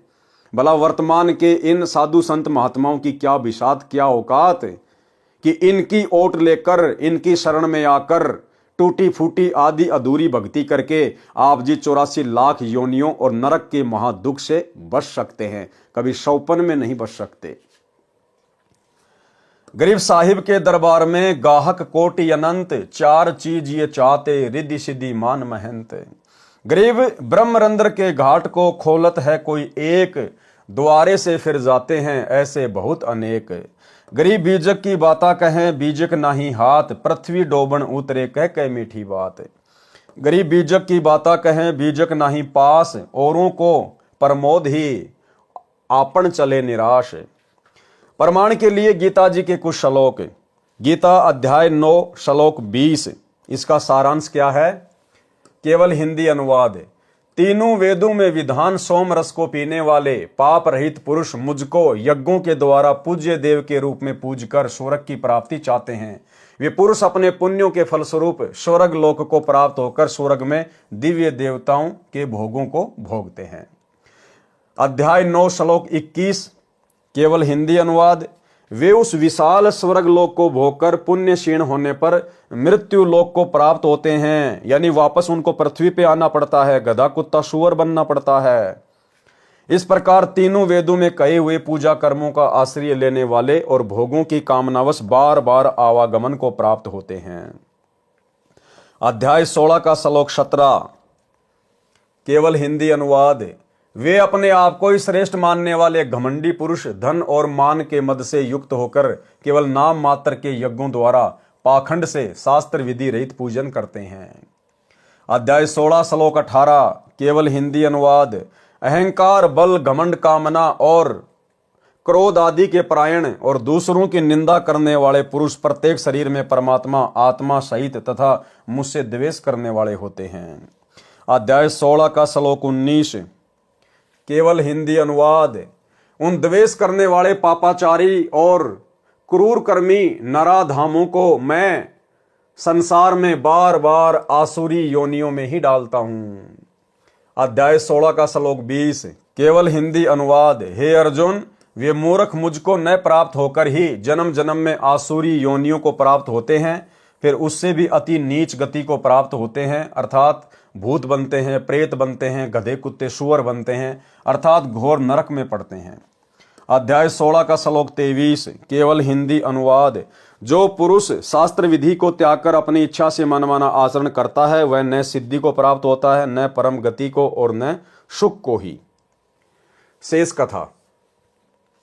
श्री कृष्ण भगवान ने अपनी शक्ति से युधिष्ठिर को उन सभी महामंडलेश्वरों के आगे होने वाले जन्म दिखाए जिसमें किसी ने केंचुए का, किसी ने भेड़ बकरी, भैंस व शेर आदि के रूप धारण किए थे। जब युधिष्ठिर ने कहा कि भगवान, इनमें ये जो बड़े बड़े नाथ धोके चुंडित मुंडित मंडलेश्वर शंकराचार्य, 9 नाथ 84 सिद्ध 88,000 ऋषि जो सामने बैठे हुए, गले में बड़ी बड़ी रुद्राक्ष की माला डाल के, कोई हाथ में चिमटा लेके, क्या इनमें कोई भी सत्य साधना नहीं कर रहा? तब श्री कृष्ण जी ने अपनी शक्ति से युधिष्ठिर को दिव्य दृष्टि दी और कहा कि देख, इन बड़े बड़े मंडलेश्वरों के, शंकराचार्यों के आने वाले समय में क्या जीवन होंगे, यानी मृत्यु के बाद इनका अगला जन्म क्या होगा। तो युधिष्ठिर ने देखा कोई तो अपनी सीट पर गधा बन के बैठा है, कोई भैंस बन के, कोई शेर बन के, कोई मक्खी बन के, कोई केचुआ बन के। युधिष्ठिर की आंखें फटी की फटी रह गई कि परमात्मा बंद करो आपकी लीला, मुझे तो विश्वास नहीं हो पा रहा। तो श्री कृष्ण ने बोला, भैया विश्वास हो ना हो यही परम सत्य है। श्री कृष्ण भगवान ने अपनी शक्ति से युधिष्ठिर को उन सर्व महामंडलेश्वरों के आगे होने वाले जन्म दिखाए जिसमें किसी ने केंचुए का, किसी ने भेड़ बकरी, भैंस व शेर आदि के रूप धारण किए थे। और भाई और बहनों देखो, आज हमें ये सारी बातें इस तत्व ज्ञान को आधार बनाने के बाद में समझ में आएंगी। करे करावे साइया मन में लहर उठा, दादू सिरदर जीव के आप बगल हो जा। उस समय युधिष्ठिर को श्री कृष्ण जी के रूप में वो दिव्य दृष्टि देकर उन महामंडलेश्वरों के अगले जन्म दिखाने वाले कोई और नहीं थे, स्वयं कबीर परमात्मा सतगुरु रामपाल जी थे, जो आज आप और हम कलयुग की बिचली पीढ़ी वाले भक्तों को पूर्ण विश्वास दिलाना चाहते हैं कि इस दुनिया में कबीर परमेश्वर के अलावा किसी के पास भी सत भक्ति नहीं है। चाहे कोई कितना ही बड़ा शंकराचार्य क्यों ना बना बैठा है, अगले जन्म में 84 लाख में जाएगा। यह सब देखकर युधिष्ठिर ने कहा, हे भगवान, फिर तो पृथ्वी संत रहित हो गई है। भगवान श्री कृष्ण ने कहा, जब पृथ्वी संत रहित हो जाएगी तो यहां आग लग जाएगी, सर्व जीव जंतु आपस में लड़ मरेंगे। ये तो पूरे संत की शक्ति से संतुलन बना रहता है। समय समय पर मैं भगवान विष्णु पृथ्वी पर आकर राक्षसवर्ती के लोगों को समाप्त करता हूं, जिससे संत सुखी हो जाते हैं। जिस प्रकार जमींदार अपनी फसल से हानि पहुंचाने वाले अन्य पौधों को, झाड़ खरपतवार आदि को काट काट कर बाहर डाल देता है, तब वह फसल स्वतंत्रता पूर्वक फलती फूलती है। यानी ये संत उस फसल में सिंचाई का सुख प्रदान करते हैं। पूर्ण संत सबको समान सुख देते हैं। जिस प्रकार वर्षा व सिंचाई का जल दोनों प्रकार के पौधों, फसल व खरपतवार का पोषण करते हैं, उनमें सर्व जीव के प्रति दया भाव होता है। अब मैं आपको पूर्ण संत के दर्शन करवाता हूं। एक महात्मा काशी में रहते हैं, उनको बुलवाना है। अब भाई, यदि श्री कृष्ण जी को इस बात का पता था कि पूर्ण संत तो काशी में रहता है, तो भाई फिर वो 33 करोड़ देवी देवता, 88,000 ऋषि, 12 करोड़ ब्राह्मण, आम व्यक्ति, फिर उनको बुलाने की क्या आवश्यकता थी? यदि श्री कृष्ण को पहले पता था कि तुम्हारा यज्ञ तो उस काशी वाले एक पूर्ण संत से होगा, तो पहले जाके उसी के चरण पकड़ के क्यों ना ले आते? भाई और बहनों, ये सारा का सारा खेल कबीर परमात्मा सतगुरु रामपाल जी खेल रहे थे। श्री कृष्ण जी को तो पता भी नहीं। जिस प्रकार हस्तिनापुर की भरी सभा में द्रौपदी का चीर हरण किया जा रहा था, उस समय श्री कृष्ण जी तो अपनी पत्नी रुक्मणी के साथ में चौपड़ पासा खेल रहा था, शतरंज खेल रहा था। उस समय श्री कृष्ण का सूक्ष्म रूप बनाकर कबीर परमात्मा सतगुरु रामपाल जी वहां पर प्रकट हुए और अपनी प्यारी आत्मा की इज्जत रक्षा की, उसका चीर बढ़ाकर। तो ऐसे ही सारा खेल भाई और बहनों परमात्मा खेलता है। इन नीचे की शक्तियों को, इन अवतारों को, ब्रह्मा विष्णु महेश को, जब परमात्मा लीला करता है उनके रूप में, इनको आभास भी नहीं होता है। ये सोच रहे हैं कि हम ही कर रहे हैं, हम ही चल रहे हैं, लेकिन इनके रूप में वो परमात्मा सारा खेल खेल देता है। उसी को कहते हैं समर्थ सतगुरु जो चाहे सो कर ही। अब मैं आपको पूर्ण संत के दर्शन करवाता हूं। एक महात्मा काशी में रहते हैं, उनको बुलवाना है। तब युधिष्ठिर ने कहा कि उस और संतों को आमंत्रित करने का कार्य भीमसेन को सौंपा था। पूछते हैं कि वह उन महात्मा तक पहुंचा या नहीं। भीमसेन को बुलाकर पूछा तो उसने बताया कि मैं उससे मिला था। उनका नाम शौपत सुदर्शन है, वाल्मीकि जाति में गृहस्थी संत है, एक झोपड़ी में रहता है। उन्होंने यज्ञ में आने से मना कर दिया। इस पर श्री कृष्ण जी ने कहा कि संत मना नहीं किया करते, सर्व वार्ता जो उनके साथ हुई वह बताओ। तब भीमसेन ने आगे बताया कि मैंने उनको आमंत्रित करते हुए कहा कि हे संत परवर, हमारी यज्ञ में आने का कष्ट करना। उनको पूरा पता बताया। उसी समय वे सुदर्शन संत जी कहने लगे, भीमसेन, आपके पाप के अन्न को खाने से संतों को दोष लगेगा। करोड़ों सैनिकों की हत्या करके आपने तो घोर पाप कर रखा है। आज आप राज्य का आनंद ले रहे हो। युद्ध में वीर गति को प्राप्त सैनिकों की विधवा पत्नी व अनाथ बच्चे रह रहकर अपने पति व पिता को याद करके फूट फूट कर घंटों रोते हैं। बच्चे अपनी माँ से लिपट कर पूछ रहे हैं, माँ, पापा छुट्टी नहीं आए, कब आएंगे? हमारे लिए नए वस्त्र लाएंगे।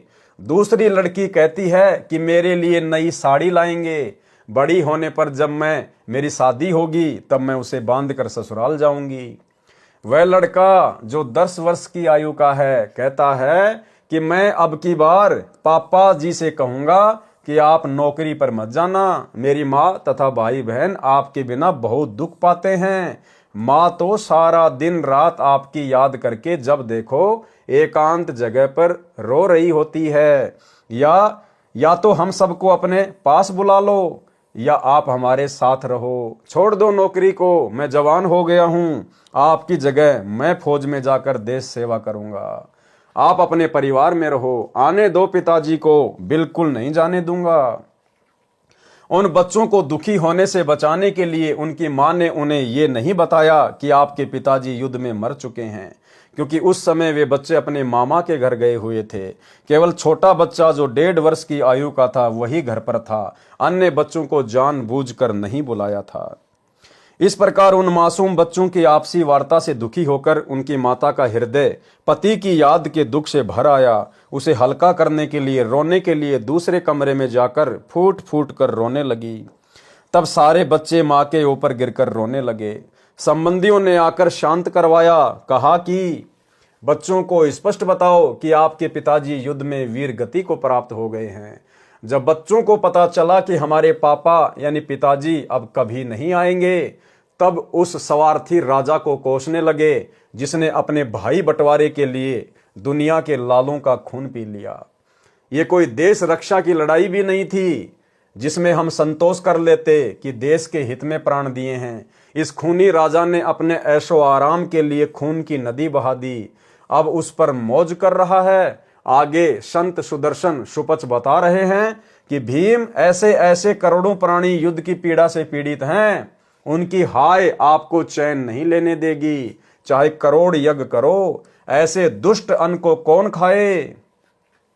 यदि मुझे बुलाना चाहते हो तो मुझे पहले किए हुए 100 यज्ञों का फल देने का संकल्प करो, अर्थात 100 यज्ञों का फल मुझे दो, तब मैं आपके भोजन पाऊं। इसीलिए भाई और बहनों, सतगुरु देव भगवान की प्रेरणा से ये दास वीडियो बनाता है, आप सभी भगत भाई बहनों को समझाता है कि सरकार की तरफ से जो मुफ्त में राशन दिया जाता है, जो राशन दिया जाता है, कुछ भी हो, आप और हम भगत भाई बहनों ने बिल्कुल भी स्वीकार नहीं करना है, क्योंकि वो जो पैसा है वो गरीब जनता के टैक्स का पैसा है, गरीब जनता की हाय है। और सरकार के द्वारा मुफ्त में जो राशन दिया जाएगा, यदि हम उसको खाएंगे तो ना जाने कितने करोड़ों लोगों की हाय और बद्दुआ भी हम साथ में खाएंगे।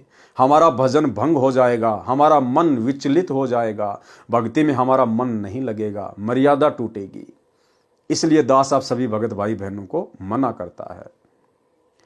फिर सुपच ने यहां पर कहा कि ऐसे ऐसे 100 यज्ञों का फल पहले मुझे समर्पित करो, तब मैं तुम्हारा भोजन खाऊंगा। भाई और बहनों, ये तो द्वापर की बातें हैं। द्वापर में परमात्मा ने किसी को भी पूर्ण ज्ञान नहीं दिया था, अपनी भक्ति बचाने का पूर्ण साधन नहीं बताया था। ये पूर्ण ज्ञान तो परमात्मा ने वर्तमान कलयुग की पिछली पीढ़ी में देना था। अतः इस समय हमने भूलकर भी ये गलती नहीं करनी है, किसी के यज्ञ में, किसी के भंडारे में, किसी के जागरण में या देवी देवताओं के निमित्त जो भोजन प्रसाद वगैरह बनाया जाता है उसको भूलकर भी नहीं खाना है। और वर्तमान में हमें कोई 100 यज्ञों का फल तो क्या, यदि हमें 1 करोड़ अश्वमेघ यज्ञ का फल देना स्वीकार करे तो भी हम भाई बहनों ने उस घर का 1 गिलास पानी भी नहीं पीना है, उस भंडारे का एक अन्न भी नहीं खाना है, अन्यथा हमारी भक्ति नष्ट होगी। यदि मुझे बुलाना चाहते हो तो मुझे पहले किए हुए 100 यज्ञों का फल देने का संकल्प करो, अर्थात 100 यज्ञों का फल मुझे दो, तब मैं आपके भोजन पाऊंगा। सुदर्शन जी के मुख से इस बात को सुनकर भीम ने बताया कि मैं बोला, आप तो कमाल के व्यक्ति हो, 100 यज्ञों का फल मांग रहे हो, ये हमारी दूसरी यज्ञ है, आपको 100 का फल कैसे दें। इससे अच्छा तो आप मत आना, आपके बिना कौन सी यज्ञ संपूर्ण नहीं होगी। जब स्वयं भगवान कृष्ण जी हमारे साथ हैं तो तेरे न आने से क्या यज्ञ पूर्ण नहीं होगा। सर्व वार्ता सुनकर श्री कृष्ण जी ने कहा, भीम, संतों के साथ ऐसा आपत्तिजनक व्यवहार नहीं करना चाहिए। भीम ने कोई मार पिटाई नहीं करी, कोई गाली गलौच नहीं की, थोड़ा सा अकड़ में बोल के आया था कि मत आना, तेरे बिना कौन सी हमारी यज्ञ सफल नहीं होगी। इसी बात को लेकर श्री कृष्ण जी ने भीम से कहा कि भीम, आपने संतों के साथ, भक्तों के साथ इस प्रकार से बातें नहीं करनी चाहिए, बहुत हानिकारक है। सोचिए भाई और बहनों, ये नियम है भक्ति का। सतगुरु रामपाल जी भगवान हमें मंगलाचरण में बताते हैं, गरीब नमो नमो सतपुरुष को नमस्कार गुरु की नहीं, सुर नर मुनि जन साधुआ और संतों सर्वस दी नहीं। संतों सर्वस दी नहीं, चाहे कोई जगत का व्यक्ति हो चाहे भगत हो, हमने सभी के साथ में समान रूप से प्रेम पूर्वक सादगी वाला सभ्यता वाला ही व्यवहार करना है। भगत ने किसी को भी गाली गलोच नहीं करनी, मार पिटाई नहीं करनी, ऊंची आवाज में नहीं बोलना, गुस्से में आके नहीं बोलना, दुर्व्यवहार नहीं करना। ये नियम है अपनी भक्ति को सफल करने के लिए। तो सोचिए, भीम ने तो द्वापर में खाली थोड़ा सा अकड़ में बोला था, उसी बात को लेकर श्री कृष्ण जी ने मना कर दिया कि संतों के साथ ऐसा व्यवहार नहीं करना चाहिए। और वर्तमान में भाई और बहनों, ये संपूर्ण आध्यात्मिक ज्ञान लेकर पूर्ण परमात्मा सतगुरु रामपाल जी की शरण ग्रहण करके, और कहते हैं हमने सतगुरु रामपाल जी से सार नाम ले लिया, सार शब्द ले लिया। दिन रात हम सतगुरु रामपाल जी के साथ आश्रम में रहते थे।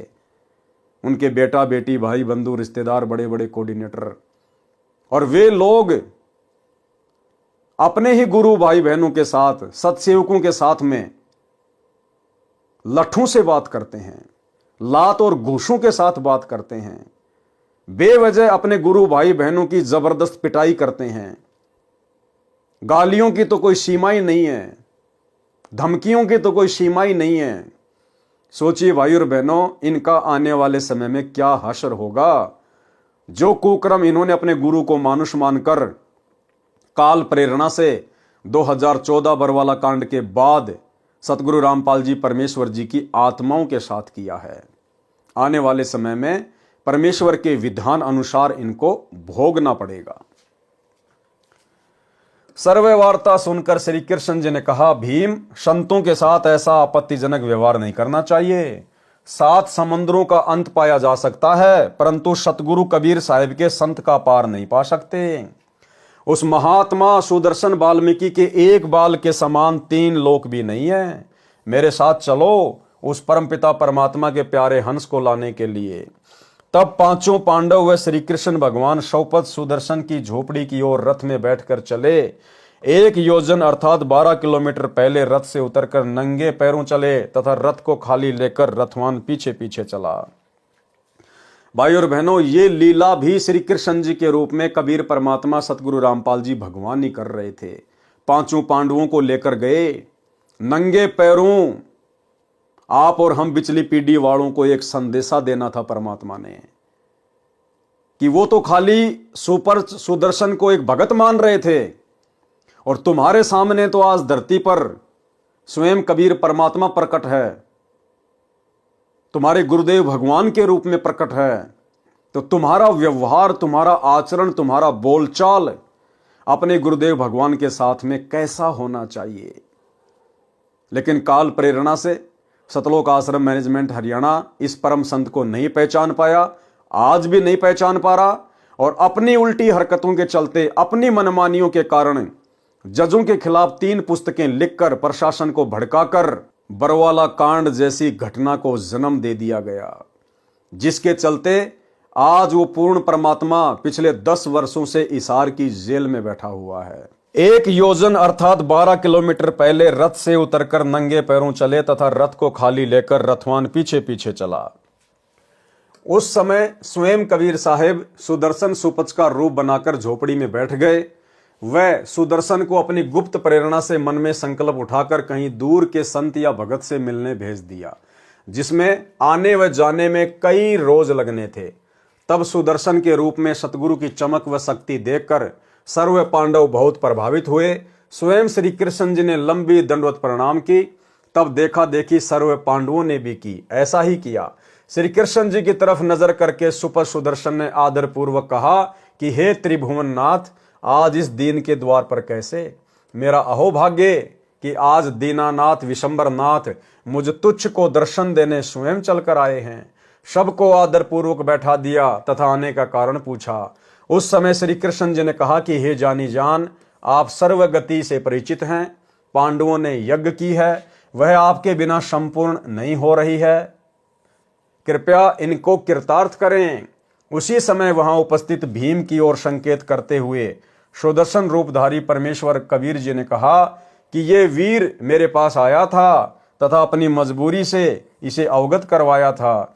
उस समय श्री कृष्ण जी ने कहा कि हे पूर्ण ब्रह्म, आपने स्वयं अपनी वाणी में कहा है कि संत मिलन को चालिए तज माया अभिमान, जो जो पग आगे धरे सो सो यज्ञ समान। आज पांचों पांडव राजा हैं तथा मैं स्वयं द्वारिकाधीश आपके दरबार में राजा होते हुए भी नंगे पैरों उपस्थित हूं। अभिमान का नामो निशान भी नहीं है तथा स्वयं भीम ने भी खड़ा होकर उस दिन कहे हुए अपशब्दों की चरणों में पड़कर क्षमा याचना की। श्री कृष्ण जी ने कहा, हे नाथ, आज यहाँ आपके दर्शनार्थ आए, आपके 6 सेवकों के कदमों के यज्ञ समान फल को स्वीकार करते हुए सो आप रखो तथा शेष हम भिखारियों को दान दीजिए ताकि हमारा भी कल्याण हो। इतना आधीन भाव सर्व उपस्थित जनों में देखकर जगत गुरु साहेब करुणामय सुदर्शन रूप में अति प्रसन्न हुए। कबीर साधु भूखा भाव का, धन का भूखा नाही, जो कोई धन का भूखा वो साधु भी नहीं। उठकर उनके साथ चल पड़े। जब सुदर्शन जी यज्ञशाला में पहुंचे तो चारों ओर एक से एक ऊंचे सुसज्जित आसनों पर विराजमान महामंडलेश्वर सुदर्शन जी के रूप व वेश, दोहरी धोती, घुटनों से थोड़ी नीचे तक, छोटी छोटी दाढ़ी, सिर के बिखरे केस, न बड़े न छोटे, टूटी फूटी जूती, मैले से कपड़े, तेजोमय शरीर को देखकर अपने मन में सोच रहे हैं कि ऐसे अपवित्र व्यक्ति से शंख 7 जन्म भी नहीं बच सकता। ये तो हमारे सामने ऐसे है जैसे सूर्य के सामने दीपक। श्री कृष्ण जी ने स्वयं उस महात्मा का आसन अपने हाथों से लगाया, बिछाया, क्योंकि श्री कृष्ण जी श्रेष्ठ आत्मा हैं, भगवान हैं। उन्होंने सुदामा व भिलनी को भी हृदय से चाहा। अब बताइए भाई और बहनों, सुदामा और भिलनी को हृदय से किसने चाहा था? जब सुदामा द्वारिका में गया श्री कृष्ण से मिलने, तो उस समय कबीर परमात्मा सतगुरु रामपाल जी ने श्री कृष्ण जी में गुप्त प्रेरणा करके उनको 8-10 दिन के लिए बाहर के टूर पर भेज दिया और स्वयं श्री कृष्ण जी का रूप बनाकर अपने प्रिय भगत सुदामा जी के चरण धोए। और जब भिलनी के पास गए थे त्रेता युग में श्री रामचंद्र रूप में, तो भाई और बहनों उस समय वो दशरथ पुत्र रामचंद्र नहीं था जिसने भिलनी के जूठे बेर बड़े प्रेम से खाए थे। अगर रामचंद्र होता तो पीछे उसका भाई लक्ष्मण था, मुंह चढ़ा रहा था, एक भी बेर नहीं खाया, पीछे फेंक रहा था। तो अपने भगत के लिए ना जाने ये परमात्मा कब और कौन सा रूप धारण कर ले, किसी को पता भी नहीं चलता है। क्योंकि श्री कृष्ण जी श्रेष्ठ आत्मा है, भगवान है। उन्होंने सुदामा व भिलनी को भी हृदय से चाहा। ये बातें लिखकर गुरुदेव भगवान ने संकेत कर दिया। अब आप और हम भाई बहन समझ जाएंगे कि सुदामा के पास में श्री कृष्ण रूप बनाकर कौन थे और भिलनी के जूठे बेर किसने खाए थे। तो हमें पीछे की सारी लीला समझ में आएगी कि श्री कृष्ण जी के रूप में वो डबल भूमिका कौन कर रहे थे। जिस प्रकार काशी के भंडारे में वो कबीर परमात्मा स्वयं ही केशव बनजारा बनकर सवाल कर रहा था और कबीर रूप में परमात्मा जवाब दे रहे थे, ठीक ऐसे ही सारी की सारी भूमिका श्री कृष्ण जी के रूप में कबीर परमात्मा सतगुरु रामपाल जी स्वयं ही कर रहे हैं। क्योंकि श्री कृष्ण जी श्रेष्ठ आत्मा है, भगवान है। उन्होंने सुदामा व भिलनी को भी हृदय से चाहा। यहां तो स्वयं परमेश्वर पूर्ण ब्रह्म सत्य पुरुष अकाल मूर्ति आए हैं। फिर द्रौपदी से कहा कि हे बहन, सुदर्शन महात्मा जी आए हैं, भोजन तैयार करो, बहुत पहुंचे हुए संत हैं। द्रौपदी देख रही है कि संत लक्षण तो एक भी नहीं दिखाई देते हैं। ये तो एक दारिद्र गृहस्थी व्यक्ति है, न तो वस्त्र भगवा, न गले में माला, न तिलक, न सिर पर बड़ी जटा, न मुंड ही मुंडवा रखा और न ही कोई चिमटा झोली कमंडल लिए हुए था। श्री कृष्ण जी के कहते ही स्वादिष्ट भोजन कई प्रकार का बनाकर एक सुंदर थाल चांदी का उसमें परोसकर सुदर्शन जी के सामने रख दिया। द्रौपदी ने मन ही मन में विचार किया कि आज तो ये भगत भोजन को खाएगा तो उंगली चाटता रह जाएगा, जिंदगी में ऐसा भोजन कभी नहीं खाया होगा। सुदर्शन जी ने नाना प्रकार के भोजन को थाली में इकट्ठा किया तथा खिचड़ी सी बनाई। उस समय द्रौपदी ने देखा कि इसने तो सारा भोजन खीर, खांड, हलवा, सब्जी, दही, बड़े आदि घोलकर एक कर लिया। तब मन में दुर्भावना पूर्वक विचार किया कि इस मूर्ख हबसी ने तो खाना खाने का भी ज्ञान नहीं है। ये काहे का संत कैसा शंख बजाएगा, क्योंकि खाना बनाने वाली स्त्री की ये भावना होती है कि मैं ऐसा स्वादिष्ट भोजन बनाऊं कि खाने वाला मेरे भोजन की प्रशंसा कई जगह करे। प्रत्येक बहन की यही आशा होती है। लेकिन अब सतगुरु रामपाल जी परमेश्वर जी की शरण में आने के बाद आप और हम भगत भाई बहनों ने इस प्रकार की भावना अपने मन में उत्पन्न नहीं करनी है कि मेरे घर का भोजन खा के ये भगत 20 जगह गुणगान करे।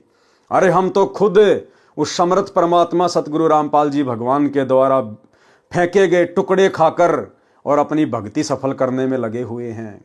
हमें तो खुद ही स्वादिष्ट व्यंजन खाने का शौक नहीं है, तो हमारे अंदर वर्तमान में किसी भी भगत भाई या भगत बहन में इस प्रकार के विचार उत्पन्न नहीं हो जाने चाहिए कि ये भगत पिछली बार वहां भी गया था और अब की बार मेरे यहाँ आया है, अब की बार तो ऐसा भोजन बनाऊंगी मेरी तारीफ करेगा। सौपन में भी नहीं सोचना। अगर आपके घर में सब्जी रोटी नहीं है, अगर चटनी रोटी है, तो भगवान को भोग लगा के प्रसाद रूप में उसके सामने पेश कर दो। ना मन में कोई शंका होनी चाहिए कि मेरे घर का रूखा सूखा खा के बाहर जाके क्या कहेगा। बिल्कुल भी नहीं, क्योंकि जब हमने भगवान को भोग लगा दिया, क्योंकि सबसे पहले हम सत्सेवकों के घरों में अपने गुरु को भोग लगता है, और जब भगवान को भोग लगा दिया, भगवान ने स्वीकार कर लिया, उसके बाद वो प्रसाद बन जाता है। और प्रसाद के विषय में कौन क्या सोचता है, फिर ये सामने वाले के अपने कर्म हैं। वह बेचारी 1 घंटे तक धुएं से आंखें खराब करे और मेरे जैसा कह दे कि नमक तो है ही नहीं, तब उसका मन बहुत दुखी होता है। इसलिए संत जैसा मिल जाए उसे खाकर सराहना ही करते हैं। यदि कोई न खा सके तो नमक कहकर संत नहीं मांगता। ठीक इसी प्रकार भगत भाई बहनों की भी जिम्मेदारी है। यदि हमें कहीं भी जाना पड़ जाए, किसी साथ संगति में या अपने किसी भगत भाई बहन के घर पे या किसी भी अनुपदेशी के यहाँ पर, हालांकि अनुपदेशियों के तो हम यहाँ जाते नहीं, और जाते हैं तो हम भोजन पानी वहाँ पर खाते नहीं। यदि अपने भगत भाई बहनों के घरों पर भी जाते हैं और जैसा भी हमारे को खाने को मिल जाए रूखा सूखा, भाई और बहनों, हमारे मन में भी नहीं आना चाहिए कि इन्होंने तो सब्जी भी नहीं बनाई और रोटी भी ठंडी है। मन में नहीं आना चाहिए बिल्कुल भी भाई और बहनों के, क्योंकि आपकी आंखों के सामने आपके गुरुदेव भगवान को पहले भोग लगा है, और जब गुरुदेव भगवान ने रूखा सूखा स्वीकार कर लिया, फिर हमारी क्या औकात है 2 कोड़ी के जीवों की जो हम उसमें मीन मेख निकालें। इसलिए संत जैसा मिल जाए उसे खाकर सराहना ही करते हैं। यदि कोई न खा सके तो नमक कहकर संत नहीं मांगता। संतों ने नमक का नाम राम रस रखा हुआ है। कोई ज्यादा नमक खाने का अभ्यस्त हो तो कहेगा कि भैया राम रस लाना। घर वालों को पता ही नहीं चले कि क्या मांग रहा है, क्योंकि सत्संग में सेवा में अन्य सेवक ही होते हैं, न ही भोजन बनाने वाले को दुख हो। एक समय एक नया भगत किसी सत्संग में पहली बार गया। उसमें किसी ने कहा कि भगत जी राम रस लाना, दूसरे ने भी कहा कि राम रस लाना, तथा थोड़ा रामरस अपनी हथेली पर रखवा लिया। उस नए भगत ने खाना खा लिया था, परंतु पंक्ति में बैठा अन्य भगतों के भोजन पाने का इंतजार कर रहा था कि इकट्ठे ही उठेंगे। ये भी एक औपचारिकता सत्संग में होती है। उसने सोचा रामरस कोई खास मीठा खाद्य पदार्थ होगा, ये सोचकर कहा कि मुझे भी रामरस देना। तब सेवक ने थोड़ा सा रामरस नमक उसके हाथ पर रख दिया। तब वह नया भगत बोला, ये के कान कहलाना है, चोखा सा रख दे। नया भगत था, उसको पता नहीं था कि भाई नमक को रामरस कहते हैं। तो जब थोड़ा सा उस भगत ने रखा उसकी हथेली पे, तो उस नए भगत ने कहा कि भैया कोई कानून के थोड़ी लगाना है, अरे खाना है ढंग से दे। उसने देखा कि रामरस है, जब नाम इतना मीठा है तो खाने में कितना मीठा होगा। उसने सोचा रामरस कोई खास मीठा खाद्य पदार्थ होगा, ये सोचकर कहा मुझे भी रामरस देना। तब सेवक ने थोड़ा सा रामरस उसके हाथ पर रख दिया। तब वह नया भगत बोला, ये के कान कहलाना है, चोखा सा रख दे। तब उस सेवक ने 2-3 चम्मच रख दिया। उस नए भगत ने उस बारीक नमक को कोई खास मीठा खाद्य प्रसाद समझकर फांका मारा। तब चुपचाप उठा तथा बाहर जाकर कुल्ला किया। फिर किसी भगत से पूछा, रामरस किसे कहते हैं? तब उस भगत ने बताया कि नमक को रामरस कहते हैं। तब वह नया भगत कहने लगा कि मैं भी सोच रहा था कि कहें तो रामरस है परंतु इतना खारा। फिर विचार आया कि हो सकता है नए भक्तों पर परमात्मा प्रसन्न नहीं हुए हों, इसलिए खारा लगा हो। मैं एक बार फिर से कोशिश करता, अच्छा हुआ जो मैंने आपसे स्पष्ट कर लिया। फिर उसे बताया गया कि नमक को रामरस किस लिए कहते हैं। सुपथ सुदर्शन जी ने थाली वाले मिले हुए उस सारे भोजन को 5 ग्रास बनाकर खा लिया। 5 बार शंख ने आवाज की, उसके पश्चात शंख ने आवाज नहीं की। परमात्मा ने सारे भोजन के 5 ग्रास बना लिए। अब भाई और बहनों, हम भगत भाई बहनों ने ये कॉपी नहीं करनी है कि हम भी प्रतिदिन हमारे घर पर जो भोजन बने या कहीं भी बने सारे को गोल मोड़ करके उसके 5 ग्रास बनाकर खाएं। परमेश्वर ने तो उस समय केवल एक लीला करनी थी, वो पंचजन्य शंख बजाना था। इसलिए परमात्मा ने सारे भोजन को मिलाया और जो है 5 उसके जो है वो ग्रास बनाए। दूसरा, परमात्मा हमें शिक्षा देना चाहते हैं कि ये मन बड़ा भड़वा है, इसको अगर नई नई चीजें खाने को मिलेंगी तो दोबारा से उन्हीं चीजों की डिमांड करेगा। इसलिए मन को संतों ने कभी भी स्वाद नहीं देना चाहिए, स्पेशल कोई टेस्ट नहीं देना चाहिए।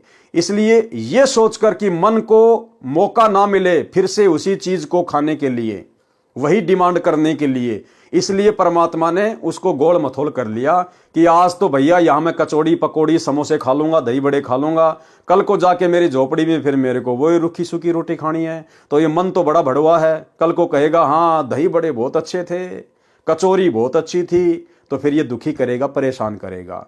तो परमेश्वर हमें शिक्षा देना चाह रहे हैं कि हमें जैसा भी मिले, रूखा सूखा मिले, चाहे 56 प्रकार का भोग मिले, हमने उसमें ना तो कोई विशेष रुचि दिखानी है, ना हमने उसकी विशेष कोई जो है वो प्रशंसा करनी है। जैसा मिल जाए भगवान का प्रसाद समझ के खा लेना है। हमने केवल अपनी भक्ति को सफल करना है।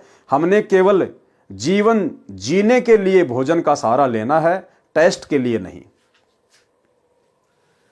व्यंजन 36 परोसिया जहां द्रौपदी रानी, बिन आदर सत्कार के कहीं शंख न बानी। पंच गिरासी बाल्मीकि पंचे बर बोले, आगे शंख पंचायन कपाट न खोले। बोले कृष्ण महाबली त्रिभुवन के साजा, बाल्मीकि प्रसाद से कण कण क्यों न बाजा। द्रौपदी सेती श्री कृष्ण देव जब ऐसे भाखा, बाल्मीकि के चरणों की तेरे न अभिलाषा। प्रेम पचायन भूख है अन्न जग का खाजा, ऊंच नीच द्रौपदी कहा शंख कण कण क्यों नहीं बाजा। बाल्मीकि के चरणों की लई द्रौपदी धारा, शंख पचायन बाजिया कण कण झंकारा। युधिष्ठिर जी श्री कृष्ण जी के पास आए तथा कहा, हे भगवान आपकी कृपा से शंख ने आवाज की है, हमारा कार्य पूर्ण हुआ। श्री कृष्ण जी ने सोचा कि इन महात्मा सुदर्शन के भोजन खाने से भी शंख अखंड क्यों नहीं बजा। फिर अपनी दिव्य दृष्टि से देखा तो पाया कि द्रौपदी के मन में दोष है, जिस कारण से शंख ने अखंड आवाज नहीं की, केवल 5 बार आवाज करके मौन हो गया। श्री कृष्ण जी ने कहा, युधिष्ठिर यह शंख बहुत देर तक बजना चाहिए, तब यह यज्ञ पूर्ण होगी। युधिष्ठिर ने कहा, भगवान अब कौन संत शेष है जिसे लाना होगा।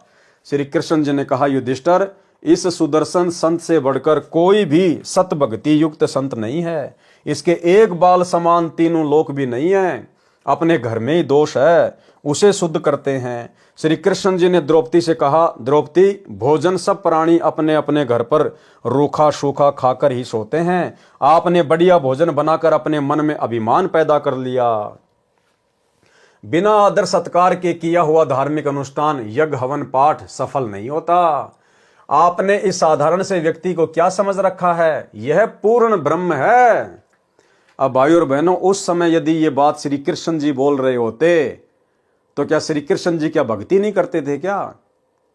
दुर्वासा को अपना गुरु बना रखा था, ओम नाम की भक्ति करते थे।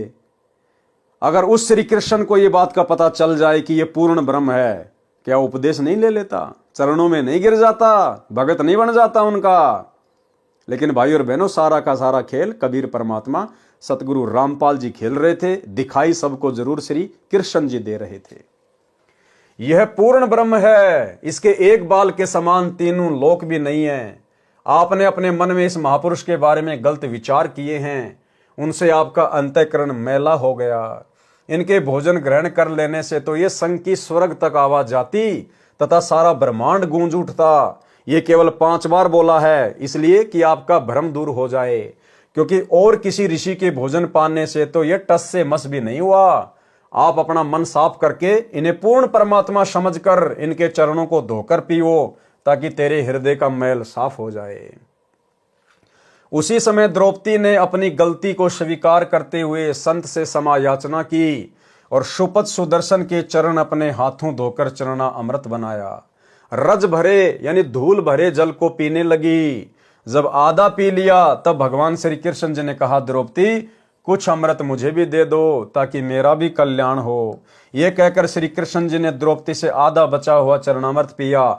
उसी समय वही पंचायन शंख इतने जोरदार आवाज से बजा कि स्वर्ग तक ध्वनि सुनी। तब पांडवों की वह यज्ञ सफल हुई। प्रमाण के लिए अमृतवाणी पारक का अंग। ग्रीव सुपच शंख सब करत हैं, नीच जाति बिस्चूक, पौमी बिगसी स्वर्ग सब खिले जो पर्वत रूख। गरीब करी द्रौपदी दिल मंजना, सुपच चरण पी धोय, बाजे शंख सर्वकला रहे आवाज गोय। गरीब द्रौपदी चरणामृत लिए, सुपच शंख नहीं कीन, बाजा शंख अखंड धुनि गण गंधर्व ल्योलीन। गरीब फिर पंडों की यज्ञ में शंख पचायन टेर, द्वादश कोटि पंडित जहां पड़ी सभन की मेर। गरीब करी श्री कृष्ण भगवान को चरणामृत स्यों प्रीत, शंख पचायन जब बजा लिया द्रौपदी सीत। गरीब द्वादश कोटि पंडित जहां और ब्रह्मा विष्णु महेश, चरण लिए जगदीश को जिसको रटता शेष। गरीब वाल्मीकि के बाल समी नाही तीनों लोक, सुर नर मुनि जन कृष्ण सुधी पंडो पाई पोष। गरीब वाल्मीकि बैकुंठ पड़ी, स्वर्ग लगाई लात, शंख पचायन घुरत है गण गंधर्व ऋषि मात। गरीब स्वर्ग लोक के देवता कीने ने पूरा नाद, सुपच सिंहासन बैठे बाजा अगम अगाध। गरीब पंडित द्वादश कोटि थे, सईदे से सुरबीन, 87 देव में कोई न पद में लीन। गरीब बाजा शंख सुरग सुण्या, 14 भवन उचार, 33 तत न लहा किए न पाया पार। अचला का अंग। गरीब सुपच रूप धरी आईया, सतगुरु पुरुष कबीर, 3 लोक की मेदनी, सुर नर मुनि जन भीर। गरीब सुपच रूप धरी आईया, सब देवन का देव, कृष्ण चंद्र पग धोइया, करी तास की सेव। गरीब 5 पंडों संग हैं, छठे कृष्ण मुरारी, चलिए हमारी यज्ञ में समर्थ सिरजनहार। गरीब 88 ऋषि जहां, देवा 33 कोटि, शंख न बाजा तास ते रहे चरण में लोटी। गरीब पंडित द्वादश कोटि है और 84 सिद्ध, शंख न बाजा तास ते पिए मान का मद। गरीब पंडों यज्ञ अश्वमेघ में, सतगुरु किया पियान, 5 पांडों संग चले और छठा भगवान। गरीब सुपच रूप को देख कर द्रौपदी मानी शंख, जान गए जगदीश गुरु बाजत नाही शंख। गरीब 56 भोग संजोग कर कीने 5 गिरास, द्रौपदी के दिल दुई है नाही दृढ़ विश्वास। गरीब 5 पंडों यज्ञ करी, कल्प वृक्ष की छाही, द्रौपदी दिल बंक है कण कण बाजा नाही। गरीब 56 भोग न भोगिया, कीने 5 गिरास, खड़ी द्रौपदी उन्मुनी हरदम घालत श्वास। गरीब बोले कृष्ण महाबली, क्यों बाजा नहीं शंख, जान राय जगदीश गुरु काटत है मन बंक। गरीब द्रौपदी दिल को साफ करी, चरण कमल ल्यो ल्याए, वाल्मीकि के बाल सम त्रिलोकी नहीं पाए। गरीब चरण कमल को धोए कर ले द्रौपदी प्रसाद, अंतर सीना साफ होए जरे सकल अपराध। गरीब बाजा शंख सुभान गति, कण कण भई आवाज, स्वर्ग लोक बानी सुनी त्रिलोकी में गाज। गरीब पंडों यज्ञ अश्वमेघ में आए नजर निहाल। जमराजा की बंदी में खलहल पर्या कमाल। अन्य वाणी सतग्रंथ से 33 कोटि यज्ञ में आए 87 सारे। 12 कोटि वेद के वक्ता सुपच का शंख बजारे। अर्जुन सहित पांडवों को युद्ध में की गई हिंसा के पाप लगे। परमेश्वर कबीर जी ने धर्मदास जी को बताया कि उपरोक्त विवरण से सिद्ध हुआ कि पांडवों को युद्ध की हत्याओं का पाप लगा।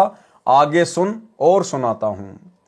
दुर्वासा ऋषि के श्रापवश यादव कुल आपस में लड़कर प्रभास क्षेत्र में यमुना नदी के किनारे नष्ट हो गया। श्री कृष्ण जी भगवान को एक शिकारी ने पैर में विषाक्त तीर मारकर घायल कर दिया था। उस समय श्री कृष्ण जी ने उस शिकारी को बताया कि आप त्रेता युग में सुग्रीव के बड़े भाई बाली थे तथा मैं रामचंद्र था। आपको मैंने धोखा करके वृक्ष की ओट लेकर मारा था। आज आपने वह बदला प्रतिशोध चुकाया है। पांचों पांडवों को पता चला कि यादव आपस में लड़ मरे हैं। वे द्वारिका पहुंचे। वहां गए जहां पर श्री कृष्ण जी तीर से घायल तड़फ रहे थे।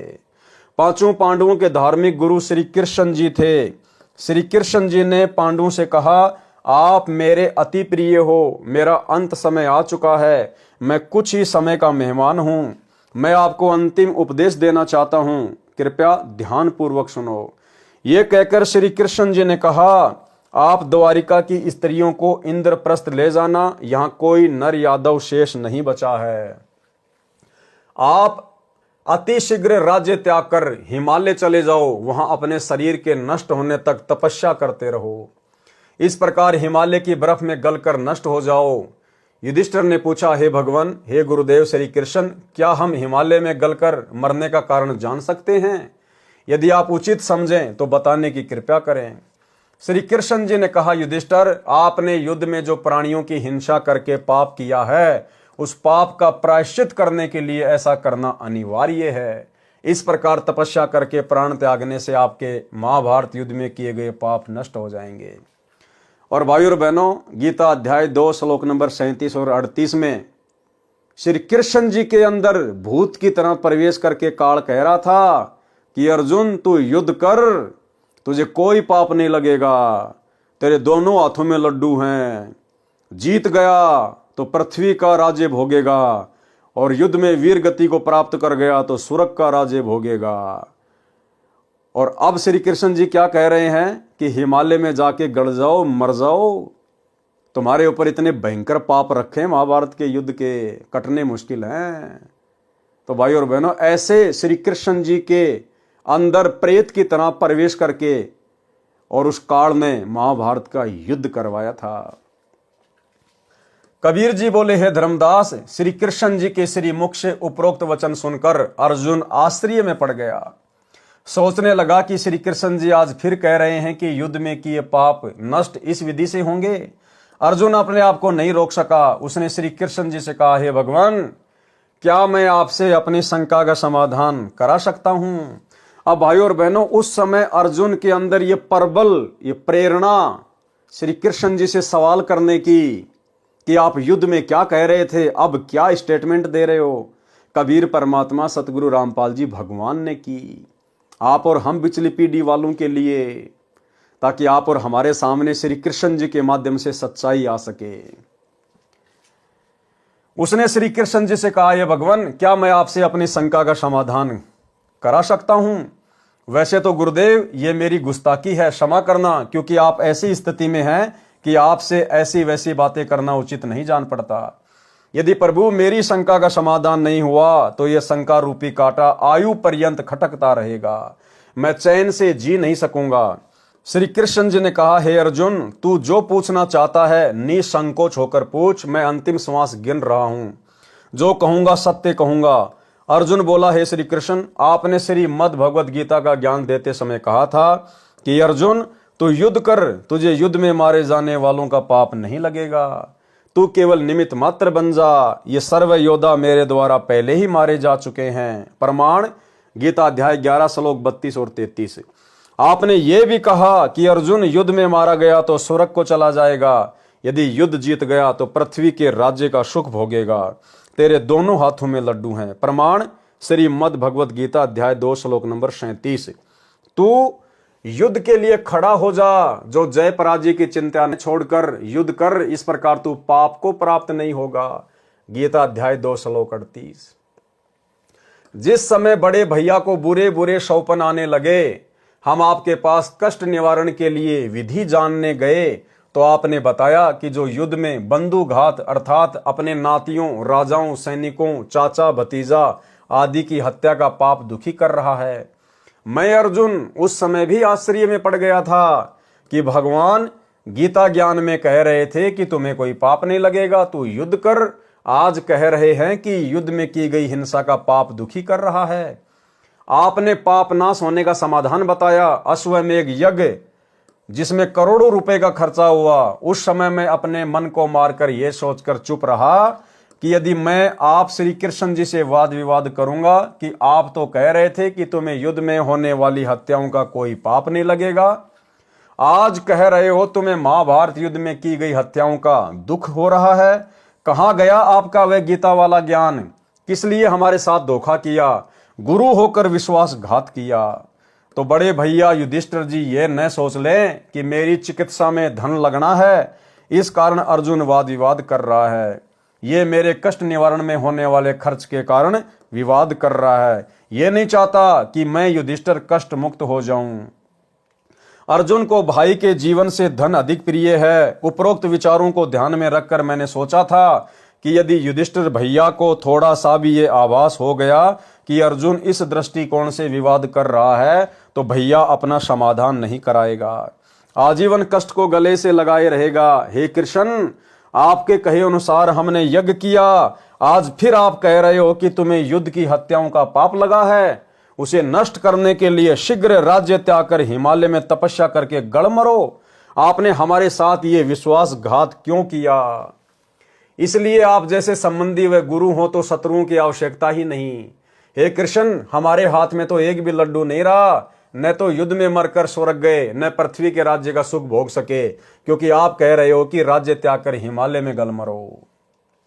आंसू टपकाते हुए अर्जुन के मुख से उपरोक्त वचन सुनकर युधिष्ठिर बोला, अर्जुन, जिस परिस्थिति में भगवान है, इस समय यह शब्द बोलना शोभा नहीं देता।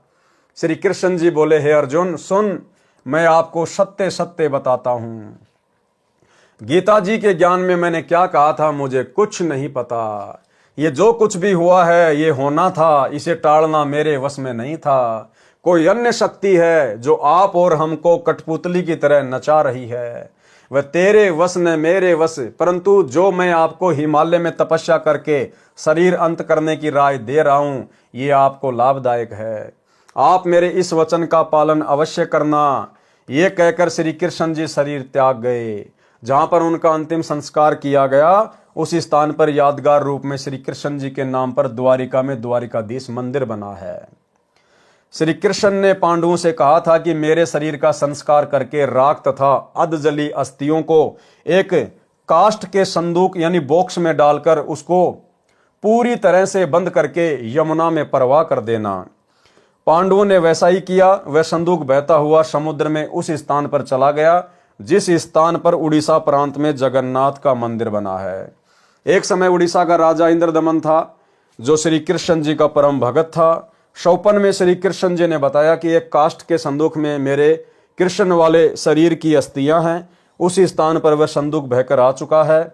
उसी स्थान पर उनको जमीन में दबाकर एक मंदिर बनवा दे। राजा ने शौपन अपनी धार्मिक पत्नी तथा मंत्रियों के साथ साझा किया और उस स्थान पर गए तो वास्तव में एक लकड़ी का संदूक मिला। उसको जमीन में दबाकर जगन्नाथ नाम मंदिर बनवाया। संपूर्ण जानकारी पढ़ें इसी पुस्तक कबीर सागर का सरलार्थ में पृष्ठ 245 पर, जिस पर पहले वीडियो बनाया जा चुका है। धर्मदास जी को परमेश्वर कबीर जी ने बताया, हे धर्मदास, सर्व 56 करोड़ यादव का जो आपस में लड़कर मर गए थे, अंतिम संस्कार करके अर्जुन को द्वारिका में छोड़कर चारों भाई इंद्रप्रस्थ चले गए। अकेला अर्जुन द्वारिका की स्त्रियों तथा श्री कृष्ण जी की गोपियों को लेकर आ रहे थे। रास्ते में जंगली लोगों ने अर्जुन को पकड़कर पीटा। अर्जुन के पास अपना गांडीव धनुष भी था जिससे महाभारत का युद्ध जीता था, परंतु उस समय अर्जुन से वही धनुष नहीं चला। अपने आप को शक्तिहीन जानकर अर्जुन कायरों की तरह सब देखता रहा। वे जंगली व्यक्ति स्त्रियों के गहने लूट ले गए तथा कुछ स्त्रियों को भी अपने साथ ले गए। शेष स्त्रियों को साथ लेकर अर्जुन ने इंद्रप्रस्थ को प्रस्थान किया तथा मन में विचार किया कि श्री कृष्ण जी महाधोखेबाज विश्वासघाती था। जिस समय मेरे से युद्ध कराना था तो शक्ति प्रदान कर दी, उसी धनुष से मैंने लाखों व्यक्तियों को मौत के घाट उतार दिया।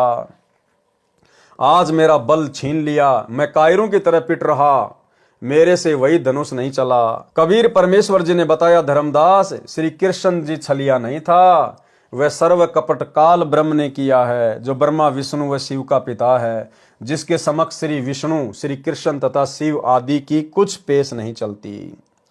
उपरोक्त कथा सुनकर धर्मदास जी ने प्रसन्न किया। धर्मदास ने कहा, हे परमेश्वर, कबीर बंदी छोड़ जी, आपने तो मेरी आंखें खोल दी है प्रभु। हिमालय में तपस्या कर युधिष्ठिर का तो केवल एक पैर का पंजा ही बर्फ से नष्ट हुआ था तथा अन्य के शरीर गल गए थे। सुना है वे सर्व पाप मुक्त होकर स्वर्ग चले गए। उत्तर दिया परमेश्वर कबीर जी ने कहा, हे धर्मदास, हिमालय में जो तप पांडवों ने किया वह शास्त्र विधि त्याग कर मनमाना आचरण पूजा होने के कारण व्यर्थ प्रयत्न था। प्रमाण गीता अध्याय 16 श्लोक 23 तथा गीता अध्याय 17 श्लोक 5 व 6 में कहा है कि जो मनुष्य शास्त्र विधि से रहित केवल कल्पित घोर तप को तपते हैं, वे शरीरस्थ परमात्मा को कृश करने वाले हैं। उन अज्ञानियों को नष्ट हुए जान, क्योंकि जैसी तपस्या पांडवों ने की वह गीता जी व वेदों में वर्णित नहीं है, अपितु ऐसे शरीर को पीड़ा देकर साधना करना व्यर्थ बताया है। यजुर्वेद अध्याय 40 मंत्र 15 में कहा है, ओम नाम का जाप कार्य करते करते विशेष कसक के साथ कर, मनुष्य जन्म का मुख्य कर्तव्य जान के कर। यही प्रमाण गीता अध्याय 8 श्लोक 7 व 13 में कहा है कि मेरा तो केवल ओम नाम है, इसका जाप अंतिम श्वास तक करने से लाभ होता है। इसलिए अर्जुन तो युद्ध भी कर तथा सुमरण भक्ति जाप भी कर। अतः हे धर्मदास, जैसी तपस्या पांडवों ने की वह व्यर्थ सिद्ध हुई। गीता अध्याय 3 श्लोक 6 से 8 में कहा है कि जो मूढ़ बुद्धि मनुष्य समस्त कर्म इंद्रियों को रोककर अर्थात हठ योग द्वारा एक स्थान पर बैठकर या खड़ा होकर साधना करता है, वह मन से इंद्रियों का चिंतन करता रहता है। जैसे सर्दी लगी तो शरीर की चिंता, सर्दी का चिंतन, भूख लगी तो भूख का चिंतन आदि होता रहता है। वह हठ से तप करने वाला मिथ्याचारी अर्थात दंभी कहा जाता है। कार्य न करने अर्थात एक स्थान पर बैठ या खड़ा होकर साधना करने की अपेक्षा कर्म करना तथा भक्ति भी करना श्रेष्ठ है। यदि कर्म नहीं करेगा तो तेरा शरीर निर्वाह भी नहीं सिद्ध होगा। विशेष विचार, श्रीमद् भगवत गीता में ज्ञान दो प्रकार का है, एक तो वेदों वाला तथा दूसरा काल ब्रह्म द्वारा सुनाया लोक वेद वाला। ये ज्ञान गीता अध्याय 3 श्लोक 6 से 8 वाला ज्ञान। वेदों वाला ज्ञान ब्रह्म काल ने बताया है। श्री कृष्ण जी द्वारा भी काल ब्रह्म ने पांडवों को लोक वेद सुनाया, जिससे तप हो जाता है। तप से फिर कभी राजा बन जाता है, कुछ सिद्धियां प्राप्त हो जाती हैं, मोक्ष नहीं होता तथा नए पाप ही नष्ट होते हैं। हे धर्मदास, पांचों पांडवों ने विचार करके अभिमन्यु पुत्र परीक्षित को राज तिलक कर दिया। द्रौपदी, कुंती, अर्जुन, भीम व युधिष्ठिर की माता तथा पांचों पांडव श्री कृष्ण जी के आदेश अनुसार हिमालय पर्वत पर जाकर तप करने लगे। कुछ ही दिनों में आहार अभाव से उनके शरीर समाप्त हो गए। केवल युधिष्ठिर का शरीर शेष रहा, उसके पैर का एक पंजा बर्फ में गल पाया था।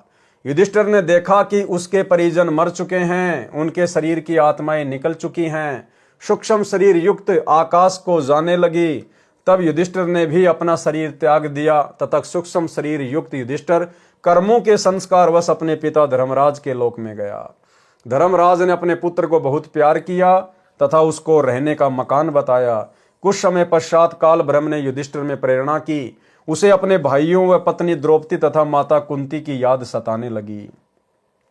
युधिष्ठिर ने अपने पिता धर्मराज से कहा, हे धर्मराज, मुझे मेरे परिजनों से मिलाइए, मुझे उनकी बहुत याद सता रही है। धर्मराज ने कहा, युधिष्ठिर, वह तेरा परिवार नहीं था, तेरा परिवार तो ये है, तू मेरा पुत्र है। अर्जुन स्वर्ग के राजा इंद्र का पुत्र है, भीम पवन देव का पुत्र है, नकुल नासत्य का पुत्र है तथा सहदेव द्रस का पुत्र है। नासत्य तथा द्रस ये दोनों अश्वनी कुमार हैं जो अश्व रूपधारी सूर्य देव तथा अश्वनी घोड़ी रूपधारी सूर्य की पत्नी संज्ञा के संभोग से उत्पन्न हुए थे। सूर्य को घोड़े रूप में न पहचान कर सूर्य पत्नी जो घोड़ी रूप धारण कर जंगल में तप कर रही थी, अपने धर्म की रक्षा के लिए घोड़ा रूपधारी सूर्य को पृष्ठभाग की ओर से नहीं जाने दिया। वह उस घोड़े से अभिमुख रही। काम वासनावश घोड़ा रूपधारी सूर्य घोड़ी रूपधारी अपनी पत्नी विश्वकर्मा की पुत्री के मुख की ओर से चढ़कर संभोग करने के कारण वीर्य का कुछ अंश घोड़ी रूपधारी सूर्य की पत्नी के पेट में मुख द्वारा प्रवेश कर गया, जिससे दो लड़कों नासत्य तथा द्रस का जन्म घोड़ी रूपी सूर्य पत्नी के मुख से हुआ, जिस कारण से दोनों बच्चे अश्वनी कुमार कहलाए। यह पुराण कथा है। धर्मराज ने अपने पुत्र युधिष्ठिर को बताया कि आप सबका वहां पृथ्वी लोक में इतना ही सहयोग था, वह समाप्त हो चुका है। वे सर्व युद्ध में किए पाप कर्मों तथा अन्य जीवन में किए पाप कर्मों का फल भोगने के लिए नरक में डाल रखे हैं। आपके पुण्य अधिक हैं, इसलिए आप नरक में नहीं डाल रखे हैं, अतः आप उनसे नहीं मिल सकते। काल ब्रह्म की प्रबल प्रेरणावश होकर युधिष्ठिर ने उन सर्व भीम, अर्जुन, नकुल, सहदेव, द्रौपदी तथा कुंती को मिलने का हठ किया। धर्मराज ने एक यमदूत से कहा, आप युधिष्ठिर को इसके परिवार से मिलाकर शीघ्र लौट लाना। यमदूत युधिष्ठिर को लेकर नरक में प्रवेश हुआ। वहां पर आत्माएं हाहाकार मचा रहे थे, कह रहे थे, हे युधिष्ठिर, हमें नरक से निकलवा दो। मैं अर्जुन हूँ, कोई कह रहा था मैं भीम हूँ, मैं नकुल हूँ, मैं सहदेव हूँ, मैं कुंती हूँ, मैं द्रौपदी हूँ। इतने में यमदूत ने कहा, हे युधिष्ठिर, अब आप लौट चलिए। युधिष्ठिर ने कहा कि मैं भी अपने परिवारजनों के साथ यहीं नरक में ही रहूंगा। तब धर्मराज ने आवाज लगाई, युधिष्ठिर यहाँ आओ, मैं तेरे को एक युक्ति बताता हूँ। ये आवाज सुनकर युधिष्ठिर अपने पिता धर्मराज के पास लौट आया। धर्मराज ने युधिष्ठिर को समझाया कि बेटा, आपने एक झूठ बोला था कि अश्वत्थामा मर गया, फिर दबी आवाज में कहा था पता नहीं मनुष्य था या हाथी, जबकि आपको पता था कि हाथी मरा है। उस झूठ बोलने के पाप का कर्म दंड देने के लिए आपको कुछ समय इसी बहाने नरक में रखना पड़ा, नहीं तो वह युक्ति मैं पहले ही आपको बता देता। युधिष्ठिर ने कहा, कृपया आप वह विधि बताइए जिससे मेरे परिजन नरक से निकल सकें। धर्मराज ने कहा, उनको एक शर्त पर नरक से निकाला जा सकता है कि आप अपने कुछ पुण्य उनको संकल्प कर दो। युधिष्ठिर ने कहा, मुझे स्वीकार है। ये कहकर युधिष्ठिर अपने आधे पुण्य उन 6 के निमित्त संकल्प कर दिए।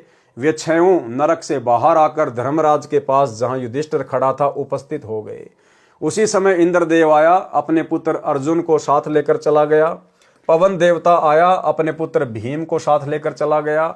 इसी प्रकार अश्वनी कुमार नासत्य दृश आए, नकुल व सहदेव को लेकर चले गए। कुंती स्वर्ग में चली गई तथा देखते देखते द्रौपदी ने दुर्गा रूप धारण किया तथा आकाश को उड़ चली। कुछ ही समय में सभी की आंखों से ओझल हो गई। वह अकेला युधिष्ठिर अपने पिता धर्मराज के पास रह गया। परमेश्वर कबीर जी ने अपने शिष्य धर्मदास जी को उपरोक्त कथा सुनाई। तत्पश्चात इस सर्व काल के जाल को समझाया। कबीर परमेश्वर जी ने बताया, हे धर्मदास, काल ब्रह्म की प्रेरणा से 21 ब्रह्मांडों के प्राणी कर्म करते हैं। जैसा आपने सुना, युधिष्ठिर पुत्र धर्मराज, अर्जुन पुत्र इंद्र, भीम पुत्र पवनदेव, नकुल पुत्र नासत्य तथा सहदेव पुत्र द्रस्ते, द्रौपदी सापवश दुर्गा की अवतार थी जो अपना कर्म भोगने आई थी, तथा कुंती भी दुर्गा लोक की पुण्यात्मा थी। ये सब काल प्रेरणा से पृथ्वी पर एक फिल्म चलचित्र बनाने गए थे। जैसे एक करोड़पति का बेटा किसी फिल्म में रिक्शा चालक का अभिनय करता है, फिल्म निर्माण के पश्चात अपनी 20 लाख की कार गाड़ी में बैठकर आनंद करता है। भोले भाले सिनेमा दर्शक उसे रिक्शा चालक मानकर उस पर दया करते हैं।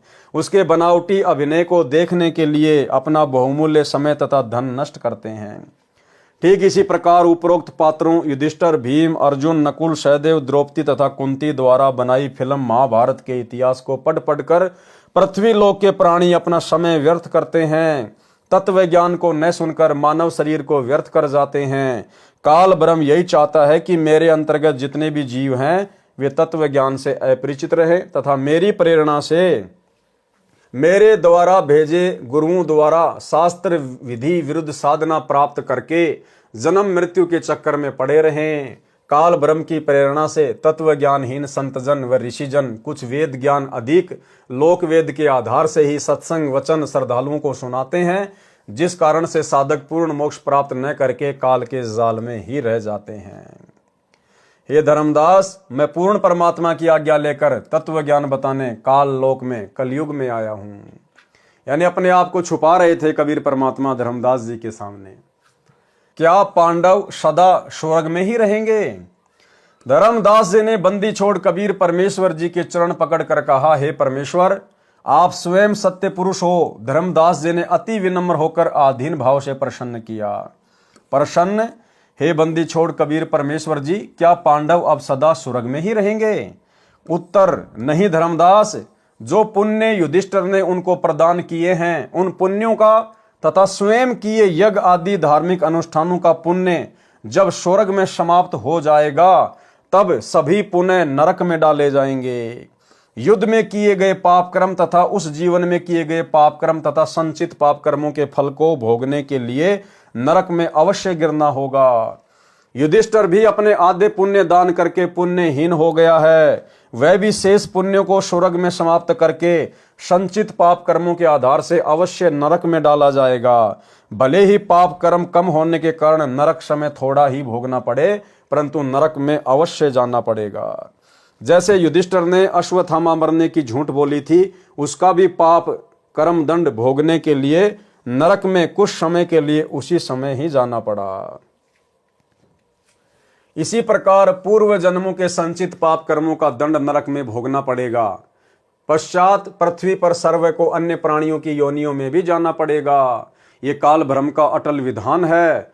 परंतु हे धर्मदास, जो साधक पूर्ण परमात्मा की भक्ति पूर्ण गुरु से उपदेश प्राप्त करके आजीवन मर्यादा में रहकर करता है, उसके सर्व पाप कर्म ऐसे नष्ट हो जाते हैं जैसे सूखे घास के बहुत बड़े ढेर को अग्नि की छोटी सी चिंगारी जलाकर भस्म कर देती है, उसकी राख को हवा उड़ाकर इधर उधर कर देती है। ठीक इसी प्रकार पूर्ण परमात्मा की भक्ति का शतनाम मंत्र रूपी अग्नि घास के ढेर रूपी पाप कर्मों को भस्म कर देता है। कबीर, जब ही सतनाम हृदय धर्यो भयो पाप को नाश, मानो चिंगी अग्नि की पड़े पुराने घास। एक समय भाई और बहनों, एक भगत भाई ने, जब मैं उससे मिलने गया तो उसने कहा कि भगत जी क्या फायदा इस भक्ति का, मैंने तो सतनाम भी ले लिया। तो दास ने कहा, भाई ऐसी क्या बात हो गई? बोला, भगत जी परमात्मा तो कहते हैं कि जब ही सतनाम हृदय धर्यो भयो पाप को नाश, और जैसे अग्नि चिंगारी की पड़े पुराने घास। गुरु जी तो कहते कि सतनाम मिलते सारे पाप कर्म नष्ट हो जाते हैं। मैं तो बीमारी से ठीक नहीं हो पा रहा, फिर मेरे पाप कर्म क्यों नहीं कटे सतनाम से? तो दास ने उसको समझाया मालिक के ज्ञान आधार से कि परमात्मा ने जो वाणी बोली है उसको समझने की आवश्यकता है। सतनाम प्राप्त होते ही पाप कर्म समाप्त नहीं हो जाते। परमात्मा ने कहा, जब ही सतनाम हृदय धर्यो भयो पाप को नाश, और जैसे चिंगी अग्नि की वो पड़े पुराने घास। जैसे किसी घास के सूखे ढेर से यदि कोई चिंगारी लगा दी जाए तो चिंगारी तो वही है, और चिंगारी लगते ही वो उसको जला के भस्म कर देगी। लेकिन अगर सूखी घास का ढेर 10-20 क्विंटल है तो भाई उसको जलने में कितना टाइम लगेगा? बोला, भगत जी उसको जलने में तो बहुत टाइम लगेगा। और सूखी घास का ढेर यदि 1 किलो है और उसको यदि वही चिंगारी लगा दी जाए तो उसको कितना टाइम लगेगा? बोला, भगत जी वो तो 2 मिनट में जला के नष्ट कर देगा 1 किलो घास को। तो दास ने कहा, भैया चिंगारी दोनों ही है। चिंगारी वो भी वही है जो 1 किलो घास के ढेर के लगाई गई, और चिंगारी वो भी वही है जो 20 क्विंटल घास के ढेर को लगाई गई। लेकिन 1 किलो घास को जलाने में तो 2 मिनट भी नहीं लगे, और 20 क्विंटल को जलाने में 1 दिन भी लग सकता है। तो फिर वो समझ गया कि भगत जी इसका मतलब ये है कि जिसके जितने ज्यादा पाप कर्म होते हैं उस भगत को उतना ही समय लगता है पाप कर्मों से बाहर निकलने में।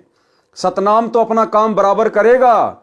जिस भगत के पाप कर्म थोड़े हैं उस भगत को सतनाम की कमाई से बहुत जल्दी राहत मिल जाती है, और जिसके पाप कर्म ज्यादा हैं, तो भाई उसको साल भी लग जाए, 2 साल भी लग जाए, 6 महीने भी लग जाए, लेकिन सतनाम अपना काम बराबर करता है।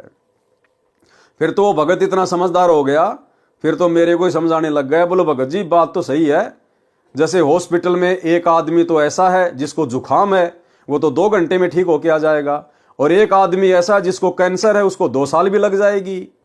तो दास ने कहा अब तेरे बात बिल्कुल समझ में आ गई। तो भाई और बहनों, आज के वीडियो में केवल इतना ही। कल रात्रि 8 बजे गुरुदेव भगवान के आशीर्वाद से फिर हम लाइव जुड़ेंगे, इसके आगे के पार्ट को देखेंगे, क्योंकि ये परमेश्वर के द्वारा रोचक कहानियां, रोचक कथाएं हैं जो इसमें लिखी गई हैं, और इन कथाओं को सुनने मात्र से भाई और बहनों हमारी आत्मा चार्ज होती है, हम ढेर सारे पुण्य के भागी बनते हैं।